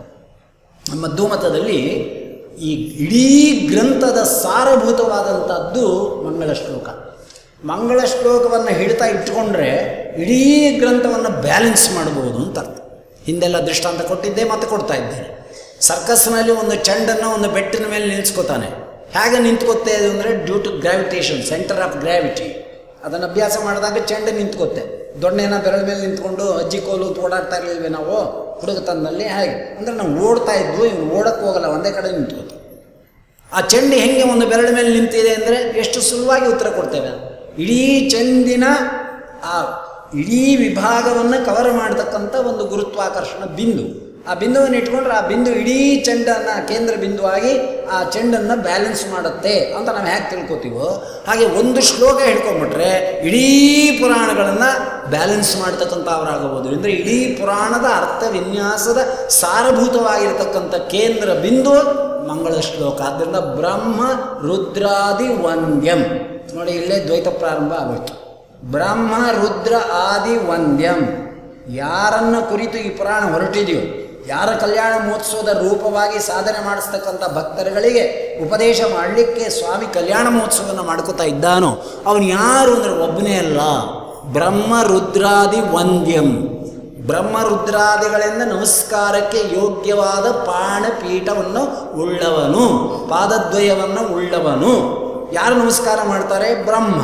ಬ್ರಹ್ಮ ಅಂದರೆ ನಾಮೈಕ ದೇಶಿ ನಾಮಗ್ರಹಣ್, ಬ್ರಹ್ಮ ಪದಾರ್ಹರಾಗಿರ್ತಕ್ಕಂಥ ಅನಂತ ರುಜುಗಳು ಅಂತ ಅರ್ಥ. ಅದನ್ನ ಬ್ರಹ್ಮ. ರುದ್ರ ಪದವಿಗೆ ಬರತಕ್ಕಂಥ ಅವರು ಎಷ್ಟು ಜನ ಇದ್ದಾರೆ? ನಮ್ಮಲ್ಲಿ ಒಂದೊಂದು ಗುಂಪು ಸ್ಥಾನಕ್ಕೆ ಬರೋರೇ ಅನಂತ ಇದ್ದಾರೆ ಅಂತ ನಮ್ಮಲ್ಲಿ ಮತ ಹೇಳ್ತಾರೆ. ಅನಂತ ಜೀವರಾಶಿಗಳು ಅಂತ 1 2 3 ಅನಂತ ಅಲ್ಲ, ಒಂದೊಂದು ಸ್ಥಾನಕ್ಕೆ ಬರ್ತಕ್ಕಂಥ ಗುಂಪಿನವರೇ ಅನಂತ ಜೀವರುಗಳಿದ್ದಾರೆ. ಟೋಟಲ್ ಅನಂತ ಬೇರೆ, ಸ್ಥಾನಕ್ಕೆ ಬರ್ತಕ್ಕಂಥ ಅನಂತ ಬೇರೆ. ಅದನ್ನು ಮೊದಲು ತಿಳ್ಕೊಬೇಕು. ಈ ಅನಂತ ಯಾವುದು, ಆ ಅನಂತ ಯಾವುದು? ಇಷ್ಟೆಲ್ಲ ಸೇರಿ ಅನಂತನೋ, ಒಂದೊಂದರಲ್ಲಿ ಅನಂತನೋ, ಇದೆಲ್ಲ ಸೇರಿ ಅನಂತನೋ ಅಲ್ವೇ? ಅರ್ಥ ಮಾಡ್ಕೋಬೇಕಲ್ಲ ನಾವು. ಇದು ಕಾಲೇಜ್ ಹುಡುಗರು ಪ್ರಶ್ನೆ ಕೇಳ್ದಂಗಲ್ಲ ಇಲ್ಲಿ ಹೇಳಕ್ಕೆ. ಅಲ್ಲ, ಬ್ರಹ್ಮ ಜಗತ್ತನ್ನು ಸೃಷ್ಟಿ ಮಾಡಿದ್ದಾರೆ ಅಂತ ಹೇಳ್ತಾ ಇದ್ದೀರಿ ಆಚಾರ್ಯ. ಇಂಡಿಯಾ ದೇಶದಲ್ಲಿ ಮಾತ್ರ ಬ್ರಹ್ಮದೇವರ ಅಸ್ತಿತ್ವ ಇದೆ, ಬ್ರಹ್ಮಾಂಡದ ಎಲ್ಲ ಕಡೆನೂ ಅಮೇರಿಕಾ ಮತ್ತು ರಷ್ಯಾ, ನೈಜೀರಿಯಾ, ಆಫ್ರಿಕಾ ಇಲ್ಲೆಲ್ಲ ಬ್ರಹ್ಮ ಇಲ್ವಲ್ಲ ಅಂತ ನಿನ್ನೆ ಯಾರೋ ಪ್ರಶ್ನೆ ಕೇಳಿದ್ರು. ಅಲ್ಲೇ ಅವನಿಗೆ ತಲೆ ಬಿಸಿ ಏರ್ಬಿಟ್ಟು ಹೇಳೋನಿಗೆ ತಬ್ಬಿಬ್ಬಾಗ್ಬಿಟ್ಟ ಪಾಪ. ಎಕ್ಸ್ಪೆಕ್ಟೇಷನ್ನೇ ಇಲ್ಲದೆ ಇರುವಂಥ ಪ್ರಶ್ನೆಗಳು ಬರ್ತವೆ ಈ ಕಾಲದಲ್ಲಿ, ಹುಷಾರಾಗಿರಬೇಕು. ಅಂದ್ರೆ ಬ್ರಹ್ಮ ಅಂದರೆ ಬ್ರಹ್ಮಸ್ಥಾನಕ್ಕೆ ಬರೋರು ಅನಂತ, ರುದ್ರ ಅಂದರೆ ರುದ್ರಸ್ಥಾನಕ್ಕೆ ಬರೋರು ಅನಂತ. ಆದಿ ಶಬ್ದದಿಂದ ಅಂದರೆ ಬ್ರಹ್ಮರುದ್ರಾದಿಗಳನ್ನ ಆಶ್ರಯಿಸ್ಕೊಂಡಿರ್ತಕ್ಕಂಥ, ಅರ್ಥ ಆಯ್ತಾ, ಸ್ಥಾನಾಧಿಪತಿಗಳಾಗಿರ್ತಕ್ಕಂಥ ಲೋಕನಾಯಕರೇ ಮೊದಲಾಗಿರ್ತಕ್ಕಂಥವರು ಜೀವರಾಶಿಗಳು ಅನಂತ.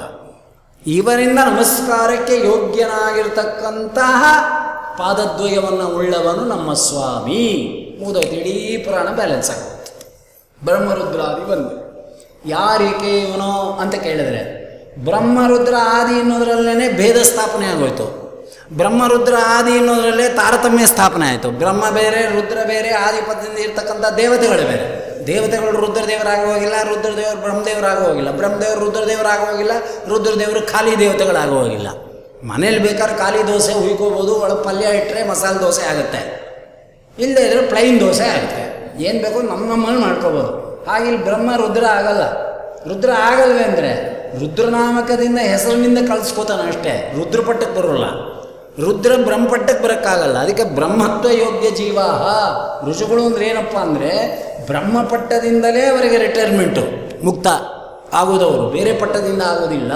ಆದ್ದರಿಂದ ಏನಾಯಿತು, ಬ್ರಹ್ಮನಿಗೂ ರುದ್ರನಿಗೂ ಆ ದೇವತೆಗಳಿಗೂ ತಾರತಮ್ಯ ಇದೆ, ಭೇದ ಇದೆ. ಭೇದ ಸ್ಥಾಪನೆ ಆಯಿತು, ತಾರತಮ್ಯ ಆಯಿತು, ಅನಂತ ಜೀವ ಋಷಿಗಳಾಗೋಯ್ತು. ಅಂದರೆ ದ್ವೈತ ಮತದಂತೆ ಶ್ರೀನಿವಾಸ ಕಲ್ಯಾಣ ನಡೀತಾ ಇದೆ ಎಂಬತಕ್ಕಂಥದ್ದು ಸ್ಫುಟವಾಗತ್ತೆ. ಇನ್ನು ಮುಂದಕ್ಕೆ ಹೋಗ್ಬೋದು, ಜಾಸ್ತಿ ಆಗುತ್ತೆ, ಬೇಡ ಅಂತ ಬಿಟ್ಟಿದ್ದೆ. ಮೊದಲನೇ ಒಂದು ಶ್ಲೋಕದಿಂದ ಇಡೀ ಶ್ರೀನಿವಾಸ ಕಲ್ಯಾಣವನ್ನು ಕವರ್ ಮಾಡ್ಬೋದು. ಬ್ರಹ್ಮದೇವರು ಚೇರಲ್ಲಿ ರುದ್ರದೇವರು ಕೂತ್ಕೊಳ್ಳಲ್ಲ, ರುದ್ರದೇವರು ಚೇರಲ್ಲಿ ಬ್ರಹ್ಮದೇವರು ಕೂತ್ಕೊಳ್ಳಲ್ಲ. ಮುಗಿದು ಯಾಕೆ ಕೂತ್ಕೊಳ್ಳಲ್ಲ ಅಂತ ಕೇಳಿದ್ರೆ ಗದ್ಗೆಟ್ಟವರು ಅಂತಾರಷ್ಟೇ. ನಾವು ಯಾರ ಚೇರ್ ಮೇಲೆ ಬೇಕಾದ್ರೂ ಕೂತ್ಕೊಂಡ್ಬಿಡ್ತೀವಿ ಹೋದ ಕಡೆ, ಅವ್ರು ಹಂಗೆ ಕೂಡಲ್ಲ, ಅವ್ರ ಚೇರೇ ಇರಬೇಕದು. ಸ್ಥಾನ ಬೇರೆ, ಅವ್ರ ಚೇರ್ ಬೇರೆ. ಅವ್ರ ಚೇರ್ ಎಲ್ಲೋದ್ರೂ ಅವ್ರ ಚೇರ್ ಹಿಂದೆ ಹೋಗುತ್ತೆ, ಅವ್ರದ್ದೇ ಚೇರ್ ಇರುತ್ತೆ, ಅರ್ಥ ಆಯ್ತಾ? ಬೇರೆ ಚೇರಲ್ಲಿ ಕೂಡಲ್ಲ. ಸ್ಥಾನ ಅಂತೂ ಸರಿಯೇ ಸರಿ. ನಮ್ದು ಹಂಗಲ್ಲ, ಸಾರ್ವಜನಿಕ ನಾಯಿ ಕೂತಿದ್ದು ಚೇರ್ ಹಾಕಿದ್ರು ಕೂಡ ಪುಷ್ಕರಾಚಾರ ಬಂದು ಕೂತ್ಕೋಬೇಕಾಗುತ್ತೆ. ಅದೇ ಇಲ್ಲ, ಕೇಳೋಕ್ಕಾಗುತ್ತಾ ನಾಯಿಗೆ ಹಾಕಿದ್ದ ಇದು ಅಂತ? ಯಾಕೆ ಅಂದರೆ ನಮ್ಮ ಮನೇಲಿ ದೊಡ್ಡ ನಾಯಿ ಇದೆ, ಆ ನಾಯಿ ಆ ಚೇರ್ ಮೇಲೆ ಕೂತ್ಕೋತೆ, ಡಾಬರ್ ಡಾಗು. ಅದೇ ಚೇರ್ ಇರೋದೇ ಒಂದು, ಅದು ನಾಯಿನೂ ಕೂಡಿಸ್ತಾರೆ, ಆಚಾರಗೂ ಹಾಕ್ತಾರೆ. ಅಂದರೆ ಅದು ನಮ್ಮ ಗ್ರಾಚಾರ. ನಮ್ಮ ಬ್ರಹ್ಮರುದ್ರಾದಿ ದೇವತೆಗಳು ಅಂಥ ಗ್ರಾಚಾರಕ್ಕೆ ಸಿಕ್ಕಾಕೊಳ್ಳೋರಲ್ಲ. ನಿನ್ನಂಥವ್ರ ಬಾಯಿನಲ್ಲಿ ಆ ಶಬ್ದವನ್ನು ಹೇಳಿ ಪಾಪ ಸಂಘಟನೆ ಮಾಡ್ಕೊಳ್ಳೋಕೆ ಉಪಯೋಗಿಸ್ಕೋತೀರೇ ವಿನ ಈ ಬ್ರಹ್ಮರುದ್ರಾದಿಗಳು ಸ್ಥಾನಾಪನ್ನದ ಅರ್ಹರಾಗಿರ್ತಕ್ಕಂಥವ್ರಿದಾರಲ್ಲ, ಅವ್ರು ನಿಮ್ಮ ನಾಲ್ಗೆಗೆ ಬರೋಲ್ಲ. ದೃಷ್ಟಾಂತ ಬೇಕಲ್ಲ ಅಂತ ಕೇಳಿದರೆ ರಾಮಾಯಣಕ್ಕೆ ಬನ್ನಿ. ಅದಕ್ಕೆ ಮಧ್ಯೆ ನಿಮ್ಗೆ ದೃಷ್ಟಾಂತ ಕೊಡೋದು ನಾನು. ರಾಮಾಯಣದಲ್ಲಿ ಒಂದು ಪ್ರಸಕ್ತಿ ಉಂಟು. ಏನದು ಅಂದರೆ ರಾವಣ ಬ್ರಹ್ಮದೇವರನ್ನು ಪಂಚಾಂಗ ಬರೆಯಕ್ಕೆ ಇಟ್ಕೊಂಡಿದ್ದ ಅಂತ ಇದೆ. ಏನು ಹೇಳ್ಬೇಕೀಗ? ಎಷ್ಟೋ ಮಂದಿ ಹಾಗೆ ಹೇಳೋದು ನೋಡಿ, ದಿಕ್ಪಾಲಕಗಳನ್ನೆಲ್ಲ ಗೆದ್ದುಬಿಟ್ಟಿದ್ದ, ಬ್ರಹ್ಮದೇವರನ್ನು ಪಂಚಾಂಗ ಬರೆಯಕ್ಕೆ ಇಟ್ಕೊಂಡಿದ್ದ ಪಂಕ್ತಿ ಇದೆ ರಾಮಾಯಣದಲ್ಲಿ, ಬೇಕಾದ ಪಂಕ್ತಿ ಇದೆ. ತೊಗೊಂಡೇನು ಮಾಡ್ತೀರಿ? ಇಡಕ್ಕಾಗುತ್ತೋ? ಇವನು ಸಾವು ಗೆಲ್ಲಕ್ಕೆ ಬ್ರಹ್ಮದೇವರನ್ನು ಕೂತ್ಕೊಂಡು ಭಯಂಕರ ತಪಸ್ಸನ್ನು ಮಾಡಿ ಬ್ರಹ್ಮದೇವರಿಂದ ವರ ಪಡೆದ ರಾವಣ. ಆಮೇಲೆ ಏನಂದರೆ ಇವ್ರ ಮನೇಲಿ ಪಂಚಾಂಗ ಬರೆಯಕ್ಕೆ ಇಟ್ಕೊಂಡಿದ್ದ ಅಂದರೆ ಲೋಕದೃಷ್ಟ ಅಂತ ಕೊಡ್ತೀನಿ. ಇವರು ದೊಡ್ಡ AS ಆಫೀಸರು ಆಚಾರೆ, ನಮ್ಮನೆ ಮೋರಿ ಬಳಿಯಕ್ಕೆ ಬರ್ತಾರೆ ಅಂದರೆ IAS ಆಫೀಸರ್ ಅಂತೆ ಮೋರಿ ಬಳಿಯಕ್ಕೆ ಬರ್ತಾನಂತೆ ಇವ್ರ ಮನೆ. ಈ ಸ್ವಚ್ಛತಾವಾದ ಅಲ್ಲ ನಮ್ಮ ಶಾಸ್ತ್ರದಲ್ಲಿ. ಮತ್ತು ನಮ್ದು ಯಾವುದು ಅಂದರೆ ಬ್ರಹ್ಮ ಯಾಕೆ ಬರ್ತಾನೆ ಇಲ್ಲಿ ಅಂದರೆ ಏನು ಮಾಡಿದ್ದಾರೆ ಅವರು ಅಂದರೆ ರಾಮಾಯಣದಲ್ಲಿ ಶ್ಲೋಕ ಆಗಿರುತ್ತೆ. ಬ್ರಹ್ಮ ಪಂಚಾಂಗ ಬರದ, ವಾಯು ಬೀಸುವುದ್ರೆ ಬೀಸ್ತಿದ್ದ ಇಳ್ಳೇರಿಲ್ಲ. ಇದು ನಮ್ಮನವರು ಹೇಳ್ತಾರೆ ಆಂಜನೇಯಂಗೆ. ಯಾರು ವಾಯುದೇವರು ಅವನಿಗೆ ಅವ್ರ ಅಮ್ಮ ಹೇಳ್ತಾಳೆ ನೋಡಿ, ನೋಡಪ್ಪ ಹಣ್ಣೇನಾರು ಉದುರಿದ್ರೆ ಅಶೋಕ ಕುಂಡಲ್ಲಿ ತಗೋ, ಅಥವಾ ಇಲ್ಲಿ ಗಾಳಿನೂ ಕೂಡ ರಾವಣನ ಆಜ್ಞೆ ಇಲ್ಲದೆ ಬೀಸೋ ಆಗಿಲ್ಲ ಅಂತ ಉಪದೇಶ ಮಾಡ್ತಾಳೆ. ಅದಕ್ಕೆ ಮುಖ್ಯ ಪ್ರಾಣದೇವರು ಅವರೇ ವಾಯುದೇವರಲ್ವೇ, ಅವ್ರು ಬುದ್ಧಿವಂತರು. ಇಲ್ಲಮ್ಮ ನಿನ್ನ ಮಾತನ್ನು ಮೀರಲ್ಲ, ನಾನು ಉದುರಿರೋ ಹಣ್ಣನ್ನು ತಿಂತೀನಿ ವಿನಃ ಉದುರದೇ ಇರೋ ಹಣ್ಣನ್ನು ತಿನ್ನಲ್ಲ ಅಂತ ಪಾಪ ಶಬ್ದ ಮಾಡಿದರು. ಹೋಗ್ತಾ 2 ಸರಿ ಹೀಗೆ ಅಂದರು. ಮರಗಳೇ ಬಿದ್ದೋದ್ಮೇಲೆ ಇನ್ನೇನಿದೆ ಇನ್ನು ಹಣ್ಣು ಉದುರೋದು? ಬಂದು ಹೇಳ್ಬಿಟ್ಟು ಹೋದ್ರಂತೆ, ತಾಯಿ ನೀವು ಹೇಳ್ದಂಗೆ ಕೆಳಗೆ ಬಿದ್ದಿರೋ ಹಣ್ಣು ತಿಂದಿದ್ದೀನಿ ವಿನಃ ನಾನು ಯಾವುದು ಗಿಡಕ್ಕೆ ಕೈ ಹಾಕಿಲ್ಲ ಅಂತ. ಅರ್ಥ ಆಯ್ತಪ್ಪ ಅನ್ಲ ತಾಪುಣ್ಯ ಆಗ್ತೈತಿ. ಅದೆಲ್ಲ ನೋಡಿಕೊಂಡೇ ತಾಯಿ ಮಗನ ಮಾಮ ಇರೋದು ಭಾಷೆನ. ಅದನ್ನು ಹೊರಗಿನ ಪ್ರಪಂಚದಲ್ಲಿ ಕೇಳು ಅಂದರೆ ಅದಕ್ಕೆ ನಮ್ಮದು ಒಂದೊಂದು ರಾಮಾಯಣ, ಇಂಟಿಂಟಿ ರಾಮಾಯಣಂ ಅಂತ ಬಂದಿತ್ತು ಒಂದು. ಹಾಗೆ ಮನೆದು ಒಂದೊಂದು ರಾಮಾಯಣ ಅಂತ. ಅಂಥವ್ರ ಪ್ರಶ್ನೆ ಕೇಳಿದ್ರೆ ಹೇಗಾಗುತ್ತೆ? ಇಲ್ಲಿ ರಾಮಾಯಣದ ಬಗ್ಗೆ ಯಾರ ಬಗ್ಗೆ ಮಾತಾಡ್ತಾ ಇದ್ದೇವೆ? ಯಾವ ಥರದ ಉದ್ದೇಶದಿಂದ ಮಾತಾಡ್ತಾ ಇದ್ದೇವೆ? ಇದರ ಸ್ಥಾನಮಾನಗಳು ಏನು? ಯಾಕೆಷ್ಟೊಂದು ಕಾಮೆಂಟ್ರೀಸ್ಗಳು ಹೊರಡ್ತೋ ಅವ್ಯಾವ ಯೋಚನೆ ಇಲ್ಲ ಅವರಿಗೆ. ಬಾಯಿಗೆ ಬಂತು ಅಂದ್ರೆ ಹೊಡೆದ್ಬಿಡೋ. ಕಾಡಲ್ಲಿ ಸೀತೆಯನ್ನು ಪೂರ್ಣ ಗರ್ಭಿಣಿ ಆದವನು ದೇವರಾದವನು ಬಿಟ್ಬಿಟ್ಟು ಯಾಕೆ ಬಂದ? ಅಲ್ಲೂ ಒಂದೇನೋ ಮನೆ ಮಾಡಿ, ರೂಮ್ ಮಾಡಿ, 3 ಬೆಡ್ರೂಮ್ಗಳು ಮಾಡಿ, ಅದಕ್ಕೆಲ್ಲ ವ್ಯವಸ್ಥೆ ಮಾಡಿ ಬಿಟ್ಬಿಟ್ಟು ಬಂದಿದ್ದರೆ ಅವನು ಭಕ್ತರ ಸಂಕಷ್ಟವನ್ನು ಪರಿಹಾರ ಮಾಡ್ತಾನೆ ದೇವರು ಅಂತ ಒಪ್ಕೋಬೋದಾಯ್ತು. ಲಕ್ಷ್ಮಣ ನನ್ನ ಹೆಂಡತಿ ಗರ್ಭಿಣಿ ತೊಗೊಂಡು ಕಾಡು ಮಧ್ಯೆ ಬಿಟ್ಬಿಟ್ಟು ಸೀದಾ ಬಂದ್ಬಿಡ ಅಂದರೆ ಯಾವ ಸೀಮೆ ದೇವ್ರು ಇವರು ಅಂತ ಕೇಳ್ತಾರೆ. ಹಾಗೇನು ಉತ್ತರ ಕೊಡ್ತೀರಿ? ಇಂಥವು ದಿನಕ್ಕೊಂದು ಕೋಟಿ ಹೇಳುತ್ತೆ ಪ್ರಶ್ನೆ. ನಾವು ನೋಡೋಕ್ಕೆ ಹೋಗಲ್ಲ, ಕೇಳಿರೋದೇ ಅಷ್ಟೇ. ಆದರೆ ಉತ್ತರ ಇದೆಯಾ ಇಲ್ವ ಅಂದರೆ ಯಾರು ಹೇಳಿದ್ರು ಇಲ್ಲ ಅಂತ. ಇಷ್ಟು ಶಾಸ್ತ್ರಕ್ಕೆ ಕಷ್ಟಪಡ್ತೀವಿ ಇಂಥ ಹೇಳಬಾರ್ದು. ಆಮೇಲೆ ಸಾಮಾನ್ಯ ಭಾಷೆ ಬಂದ್ಬಿಡುತ್ತೆ ನಮ್ಮ ಬಾಯಿನಲ್ಲಿ. ಇಂಥ ನಾಸ್ತಿ ಪ್ರಶ್ನೆ ಮಾಡಿಬಿಟ್ರೆ ನಾವು ಬುದ್ಧಿವಂತರು ಅಂತ ತಿಳ್ಕೊಂಬಿಟ್ಟಿರ್ತಾರೆ ಅಷ್ಟೇ. ಅದಕ್ಕೆ ಎಷ್ಟು ಸಿಂಪಲ್ ಆದ ಉತ್ತರ ಇದೆ ಅನ್ನೋದು ನಾವ್ಯಾಕೆ ಹೇಳೋಣ? ನಮಗೆ ಕೂಡಿಸೋ ಆಮೇಲೆ ತಗೋ ಉತ್ತರ ಅಂತ ಅರ್ಥ. ಸುಮ್ಮನೆ ಯಾಕೆ ಹೇಳೋಣ? ಅರ್ಥ ಆಯ್ತಾ? ಹೇಳ್ತಾ ಇರ್ತಾರೆ ಹಾಗೆಲ್ಲೂ ಹೇಳ್ತಕ್ಕಂಥವರಾಗಿದ್ದಾರೆ. ಬ್ರಹ್ಮರುದ್ರ ಅನ್ನೋದು ಹಾಗಾದ್ರೆ ಈ ರಾಮಾಯಣದಲ್ಲಿ ಪ್ರಯೋಗ ಆಗಿದೆಯಲ್ಲ, ನವಗ್ರಹ ದೇವತೆಗಳನ್ನ ಸಿಂಹಾಸನದ ಮೆಟ್ಲಿಗೆ ಹಾಕೊಂಬಿಟ್ಟಿದ್ದಂತೆ. ಅರ್ಥ ಆಯ್ತಾ? ಅವ್ರು ಮುಖದರ್ಶನ ಮಾಡಬಾರ್ದು ಅಂತ ಬೆನ್ನ ಕಡೆ ಮಾಡ್ಕೊಂಬಿಟ್ಟಿದ್ದಂತೆ. ಆ ಬೆನ್ನ ಮೇಲೆ ಕಾಲಿಟ್ಕೊಂಡು ಸಿಂಹಾಸನ ಹತ್ತಿದ್ದ ಅಂತಿದೆ ಶ್ಲೋಕಗಳು. ಇದಕ್ಕೆಲ್ಲ ಅರ್ಥ ಏನು ಅಂದರೆ ನವಗ್ರಹಗಳು ಸಿಂಹಾಸನದ ಮೆಟ್ಲಾಗಿದ್ದರು, ಅಲ್ವೇ? ಮತ್ತು ದಿಕ್ಪಾಲಕ ದೇವತೆಗಳು ಇವ್ರ ಮೇಲೆ ಚಾಕರಿ ಮಾಡ್ತಾಯಿದ್ರು, ಬ್ರಹ್ಮದೇವರು ಇವನಿಗೆ ದಿನ ಪಂಚಾಂಗ ಬರೆದು ಹೇಳ್ತಾ ಇದ್ರು ಅಂತ ಶ್ಲೋಕಗಳಿದೆ ರಾಮಾಯಣದಲ್ಲಿ. ಅರ್ಥ ಏನದಕ್ಕೆ ಅಂತ ನಮ್ಮ ಗುರುಗಳನ್ನ ಕೇಳಿದೆ. ಹುಚ್ಚ, ಈ ಬ್ರಹ್ಮ ರುದ್ರ ದೇವತೆಗಳಿಗೆ ಇವನಲ್ಲಿ ಸಿಗ್ತಾರೆ ಅವಿವೇಕಿ. ಅರ್ಥ ಆಯ್ತೇನೋ? ಇಲ್ಲಿರ್ತಕ್ಕಂಥ ದೈತ್ಯರುಗಳಿಗೆ ಅವರ ಹೆಸರುಗಳನ್ನ ಇಟ್ಟುಕೊಂಡು ಅವ್ರ ಕೈನಲ್ಲಿ ಆ ಕೆಲಸಗಳನ್ನು ಮಾಡಿಸ್ಕೋತಾ ದೇವತೆಗಳಿಗೆ ಅವಮಾನ ಮಾಡೋದಕ್ಕೋಸ್ಕರ ಮಾಡ್ತಾರೆ. ಅಷ್ಟೇ, ಅದಕ್ಕೆ ಬ್ರಹ್ಮ ಅಂತಿಲ್ಲ. ಅವನು ಪಂಚಾಂಗ ಬರೆಯೋ ಗಬ್ರುಖಾನ್ಗೆ ಬ್ರಹ್ಮ ಅಂತ ಹೇಳೋದು. ನೋಡಿ, ಬ್ರಹ್ಮದೇವರು ಪಂಚಾಂಗ ಬರೀತಿದ್ದಾರೆ ಅಂದರೆ ನಿಜವಾದ ಬ್ರಹ್ಮಂಗೆ ಒಂದು ಅವಮಾನ ಅಲ್ವಾ ಹೆಸರಿಗೆ? ಈ ಥರ ಅರ್ಥ. ಅದಕ್ಕೆ ರೀತಿನಾಂಶತಮೇವಚ, ಪುರಾಣದ ಅರ್ಥಗಳು ನಾನಾ ಥರ ಇರುತ್ತೆ. ಆ ಅರ್ಥಗಳನ್ನು ತಿಳ್ಕೊಂಡು ಹೇಳಬೇಕು. ಹಾಗೆ ನವಗ್ರಹಗಳನ್ನು ತುಳ್ಕೊಂಡು ಇವನು ರಾವಣ ಹತ್ತಾ ಇದ್ದಾನೆ ಅಂದರೆ ಅರ್ಥ ಏನಂದರೆ ಹತ್ತಕ್ಕಾಗತ್ತೆ ಹೇಗೆ? ಅಂದ್ರೇನು ಇವು ಯಾವ ಇವೆಯಲ್ಲ, ಅದಕ್ಕೆ ಹೆಸರಿಟ್ಬಿಡೋದು ಮೆಟ್ಲಿಗೆ. ಅಂದರೆ ಇಂಥ ಕೆಲಸ ರಾವಣ ಮಾಡ್ತಿದ್ದ ಅಂತ ಬರೀ ಇಂಥವೇ ಒಳಗಿರೋ ವರ್ಣೆಗಳು. ಅಂದರೆ ಈ ಬ್ರಹ್ಮ ಬಂದು ಬರೀತಿದ್ದ ಅಂದ್ರೆ ಅರ್ಥ ಏನು? ಅಂದಮೇಲೆ ಬ್ರಹ್ಮಹತ್ಯೆ ಅಂದರೆ ಅರ್ಥ ಏನು ಅಂದರೆ ಬ್ರಹ್ಮ ಇವ್ರ ಮೇಲೆ ಬರೋದ್ಮೇಲೆ ಇವನು ಯಾವ ಬ್ರಹ್ಮಹತ್ಯೆ ಮಾಡಬೇಕು? ಇಂಥವೆಲ್ಲ ಪುರಾಣಗಳಲ್ಲಿ ವರ್ಣನೆ ಬರ್ತದೆ. ಅಂಥ ಪುರಾಣಗಳ ವರ್ಣನೆಗಳು ಎಲ್ಲ ಪುರಾಣದಲ್ಲೂ ಇದೆ. ಭಾಗವತದಲ್ಲಿ ಕಡಿಮೆ ಸಾತ್ವಿಕ ಪ್ರಾಚುರ್ಯವಾಗಿರ್ತಕ್ಕಂಥದ್ದು. ಬೇರೆ ಪುರಾಣಗಳಲ್ಲಿ ಸಾತ್ವಿಕ, ರಾಜಸ, ತಾಮಸ ಎಂಬತಕ್ಕಂಥ ಪ್ರಾಚುರ್ಯ ಭಾವನೆಗಳೇನಿರುತ್ತೋ ಅದಕ್ಕೆ ಅನುಗುಣವಾದ ಉತ್ತರ ಎಂಬತಕ್ಕಂಥದ್ದು ಅದರೊಳಗೆ ಹೇಳಬೇಕು ಅಂತಾರೆ. ಹಾಗಿದು ರಾಜಸ ಪುರಾಣ, ಭವಿಷ್ಯೋತ್ ಪುರಾಣ ಎಂಬತಕ್ಕಂಥದ್ದು. ಹೆಚ್ಚಿಗೆ ಜಗತ್ತಿಗೆ ಸಂಬಂಧಪಟ್ಟ ವಿಷಯ ಇದರೊಳಗಿದೆ. ರಾಜಸ ಇದು ಪೂರ್ತಿ ಸಾತ್ವಿಕ ಪ್ರಾಚುರ್ಯವಾದ್ದಲ್ಲ, ಪೂರ್ತಿ ತಾಮಸ ಪ್ರಾಚುರ್ಯ ಅಲ್ಲ. ಇದು ರಾಜಸ ಪುರಾಣದಲ್ಲಿ ಸೇರಿರ್ತಕ್ಕಂಥ ಭವಿಷ್ಯೋತ್ ಪುರಾಣದಲ್ಲಿ ಇರ್ತಕ್ಕಂಥ ಶ್ರೀನಿವಾಸನ ಕಲ್ಯಾಣ ಮಹೋತ್ಸವವನ್ನು ರಾಜಸ ಪ್ರಾಚುರ್ಯದಲ್ಲಿ ನೋಡ್ತಾ ಅಡಗಿರ್ತಕ್ಕಂಥ ಒಳಗಿನ ಸಾತ್ವಿಕ ಪ್ರಾಚುರ್ಯಾದ ವಿಷಯಗಳನ್ನು ಮಾತ್ರ ಎಳಿಬೇಕು ಎಂಬತಕ್ಕಂಥ ಅರ್ಥವಿನ್ಯಾಸವನ್ನು ಮೊದಲು ನಾವು ತಿಳ್ಕೊಳ್ತಕ್ಕಂಥವರಾಗಿರುತ್ತೆ. ಅದು ತಿಳ್ಕೊಂಡೇ ಶ್ರೀನಿವಾಸನ ಮಹಿಮೆ ಗೊತ್ತಾಗುತ್ತೆ. ತಿಳ್ಕೊಳ್ಳದೆ ಹೋದರೆ ದಿನ ಟಿ ವಿಲಿ ಬರುತ್ತಲ್ಲ ವೆಂಕಟ ಇನ್ ಸಂಕಟ ಅಂತ, ಆದ್ದರಿಂದ ನಾವು ಸಂಕಟಕ್ಕೆ ಹೋಗ್ಬೇಕಾಗುತ್ತೆ. ಬಿಂಬಕ್ಕೆ ಯಾವಾಗ ಸಂಕಟ ಅಂತ ಶುರು ಆಗುತ್ತೋ ಪ್ರತಿಬಿಂಬಕ್ಕೆ ಸಂಕಟ ಆಗಲೇಬೇಕಲ್ಲ. ಅರ್ಥ ಆಯ್ತಾ? ಅದನ್ನ ತರಾವರಿ ವ್ಯಾಖ್ಯಾನಗಳು ಹೊರಟುಬಿಡುತ್ತೆ. ನಾನೊಬ್ರು ಯಾರೋ ಕೇಳ್ತಿದ್ರು, ಅಲ್ಲ ಕಲ್ಲಿನಲ್ಲಿ ದೇವರಿಲ್ಲ ಅಂತ ಕನಕದಾಸರು ಹೇಳ್ತಾರೆ, ಕಲ್ಲು ಗುಡ್ಡೆಯಲ್ಲಿ ಬೆಟ್ಟದಲ್ಲಿ ದೇವರಿಲ್ಲ ಅಂತ ಪುರಂದರದಾಸರು ಹೇಳ್ತಾರೆ, ಹರಿದಾಸ ಸಾಹಿತ್ಯದಲ್ಲೂ ಹೇಳ್ತಾರೆ. ಕಲ್ಲೇ ದೇವರಲ್ಲ ಅಂತ ಸೂತ್ರ ಹೇಳುತ್ತೆ. ನ ಪ್ರತಿಕೆ ನೈಸಹ ಓಂ, ಪ್ರತಿಮಾ ಪೂಡ್ಸಲ್ಲ ಅಲ್ಲೇನಿಲ್ಲ. ಡಂಬಕತನದಿಂದ ಬೊಂಬೆಯ ನೆರೆಹಿಕೊಂಡು ಡೊಂಬರ ಕುಣಿತದಂತೆ ಕುಣಿದಾಡರು, ಹಂಬಲಿಲ್ಲದ ಬಿಟ್ಟು ಹರುಷವುಳ್ಳವರಾಗಿ ಬಿಂಬಮೂರ್ತಿಯನ್ನು ಕೊಂಡಾಡುತ್ತೀಹರಯ್ಯ. ಆದ್ದರಿಂದ ಪ್ರತಿಮಾ ಪೂಡ್ಸಲ್ಲ ಅಲ್ಲೇನಿಲ್ಲ. ದಾಸರು ಹೇಳ್ತಾರೆ, ಶಾಸ್ತ್ರವೂ ಹೇಳುತ್ತೆ, ಸೂತ್ರನೂ ಹೇಳುತ್ತೆ, ಶ್ರುತಿಯೂ ಹೇಳುತ್ತೆ, ಮತ್ತು ಬೇರೆ ಸಾಹಿತ್ಯಗಳು ಹೇಳುತ್ತೆ. ಉಳ್ಳವರು ಶಿವಾಲಯವ ಕಟ್ಟುವರಯ್ಯ, ನಾನು ಬಡವನಯ್ಯ. ಗೊತ್ತಾಯ್ತಾ? ದೇವರನ್ನ ಕಲ್ಲು ಮತ್ತೊಂದರಲ್ಲಿ ಕಾಣಬಾರದು ಅಂತ ನಡೀತಾ ಇತ್ತು. ಅದಕ್ಕೆ ಯಾರೋ ಪ್ರಶ್ನೆ ಮಾಡಿದ್ರು, ಹಾಗಾದರೆ ಈಗ ವೆಂಕಟೇಶ, ಬಾಲಾಜಿ ಕಲ್ಯಾಣ ಮಹೋತ್ಸವ ಅಂತ ಹೋಗಿ ಕೋಟ್ಯಾಂತರ ರೂಪಾಯಿ ಖರ್ಚು ಮಾಡ್ತಾ ಇದ್ದಾರಲ್ಲ, ರಾಮ ಅದು ಎಷ್ಟು ಬಂಗಾರ ಇದೆಯೋ ಅವನ ಹತ್ರ, ಎಷ್ಟು ಕಾಸು ಇದೆಯೋ, ಅದು ಏನು ಲೆಕ್ಕಿಲ್ಲ, ಜಮ ಇಲ್ಲ, ಕಾಂಚನ ಬ್ರಹ್ಮ, ಮತ್ತು ಇವೆಲ್ಲ ವೇಸ್ಟ್ ಅಲ್ವೇ ಅಂತ ಪಾಪ ಇಲ್ಲಿ ಕೂತ್ಕೊಂಡು ಕೇಳ್ತಿದ್ದ. ಏನು ಮಾಡೋದು? 12ನೇ ಶತಮಾನದಿಂದಲೂ ಇದು ಬರ್ತಾನೇ ಇದೆ, ಪ್ರತಿಮಾ ದೇವರಲ್ಲ ಅಂತ. ಆದರೂ ದೇವಸ್ಥಾನಗಳನ್ನ ಕಟ್ಟೋದು ಬಿಡೋದಿಲ್ಲ ಅಂತ ನೀ ಬಿಟ್ಟಿದೆಯೋ ಹೇಳ್ದನು. ಆದ್ದರಿಂದ ಯಾರೂ ಬಿಡೋಕ್ಕೆ ಬರೋಲ್ಲ. ಹಾಗಾದ್ರೆ ಏನದಕ್ಕೆ ಉತ್ತರ ಅಂದರೆ, ಕಲ್ಲು ದೇವರಲ್ಲ, ಕಲ್ಲೊಳಗೆ ದೇವರು ಅಂದರು ಅಷ್ಟೇ. ಕಲ್ಲು ದೇವರಲ್ಲ, ಸಾಲಿಗ್ರಾಮ ಕಲ್ಲು. ಕನಕದಾಸರು ಹೇಳಿದರು, ಕಲ್ಲೆಂದು ಕರಿಬೇಡಿ ಕನಕಗಿರಿಯಲ್ಲ ಕಲ್ಲು, ಸಾಲು ಮಂಟಪ ಕಲ್ಲು ಸಾಲಿಗ್ರಾಮವೇ ಕಲ್ಲು, ಲೋಲಾಕ್ಷನ ಮುಂದೆ ಇಡುವ ರಂಗೋಲಿ ಕಲ್ಲು, ಕಮಲಾಕ್ಷಕ್ಕಾಗಿ ನೆಲೆಯಾದಿ ಕೇಶವನ ಗುಡಿಯೆಲ್ಲ ಕಲ್ಲು, ಕಲ್ಲೆಂದು ಕರಿಬೇಡಿ. ಹಾಗಾದ್ರೆ ಕಲ್ಲೇ ಕಲ್ಲಲ್ಲ. ಅದಕ್ಕೆ ಶಿಲಾವದೃಶ್ಯತೆಯರಿ ಸಿಂಹಪ್ಪಂಗೆ ಹೊರಟಿರೋದೇ ಹಾಗೆ. ಪ್ರತಿಮೆ ಕಲ್ಲಿನಂತೆ ಕಾಣುತ್ತೇವೆ, ಕಲ್ಲಲ್ಲ ಅಂದರು ಕಲ್ಲಿನಂತೆ ಶಿಲಾವತ್ ದೃಶ್ಯತೆ ಹರಿ, ಪುರಾಣ ಇಲ್ಲೇ ಹೇಳ್ತಾ ಇದೆ. ಆದ್ದರಿಂದ ಇದು ಎಲ್ಲೆಲ್ಲಿಗೂ ಹೊರಟೋಗ್ತದೆ. ಅಂದರೆ ಶ್ರೀನಿವಾಸನ ಕಲ್ಯಾಣ ಮಹೋತ್ಸವನ ಅವನ ಮಂಗಳಕರವಾದ ಮಹಿಮೋಕ್ತವಾಗಿ ತಿಳ್ಕೊಳ್ಳೋದಾದರೆ ಆ ಬಿಂಬ ಪ್ರತಿಬಿಂಬ ಚಿಂತನೆಯನ್ನು ಕಲ್ಯಾಣ ರೂಪದಲ್ಲಿ ನಾವು ಮಾಡೋದೇ ಆದರೆ ಅದನ್ನು ಸರಿಯಾಗಿ ತಿಳ್ಕೊಳ್ತಕ್ಕಂಥವರಾಗಬೇಕು. ಆದ್ದರಿಂದ ದೇವರು ವಿಲಕ್ಷಣ ಅನ್ನೋದಾಯಿತು. ಬ್ರಹ್ಮರುದ್ರಾದಿ ದೇವತೆಗಳಿಂದ ನಮಸ್ಕಾರಕ್ಕೆ ಯೋಗ್ಯವಾದ ಅವನು ಪಾದದ್ವಯವನ್ನು ಉಳ್ಳವನು ಅಂದರೆ ಅವನು ಬ್ರಹ್ಮರುದ್ರಾದಿ ಜೀವಕೋಟಿಯಲ್ಲಿ ಸೇರಿದವನಲ್ಲ ಅಂತಾಯಿತು. ಆದ್ದರಿಂದ ಜೀವ ವಿಲಕ್ಷಣ ಅಂತಾಯಿತು. ಬ್ರಹ್ಮರುದ್ರಾದಿ ಜೀವಕೋಟಿ ಪ್ರವಿಷ್ಠರು ಏನಿದ್ದಾರೆ ಅವರಿಗಿಂತ ಭಿನ್ನನಾಗಿದ್ದಾನೆ ಅನ್ನೋದು ಬಂತು. ಭೇದ ಪ್ರತಿಪಾದನೆ ಆಯಿತು, ಜೀವರ ಭೇದ, ಅನಂತ ಜೀವರ ಪ್ರತಿಪಾದನೆ ಆಯಿತು, ಜೀವ ವಿಲಕ್ಷಣ ಜಡ ವಿಲಕ್ಷಣ ಎಂಬತಕ್ಕಂಥದ್ದು ಪ್ರತಿಪಾದನೆ ಆಯಿತು. ಮತ್ತು ನಿತ್ಯ ಭಗವಂತನಿಗೆ ನಮಸ್ಕಾರ ಮಾಡ್ತಾನೇ ಇದ್ದಾರೆ. ಒಂದೇ ವಂದ್ಯಂ ಸದಾನಂದಂ ವಾಸುದೇವಂ ವಿರಂಜನಂ, ಸದಾ ವಂದ್ಯನಾಗಿರ್ತಕ್ಕಂಥವು.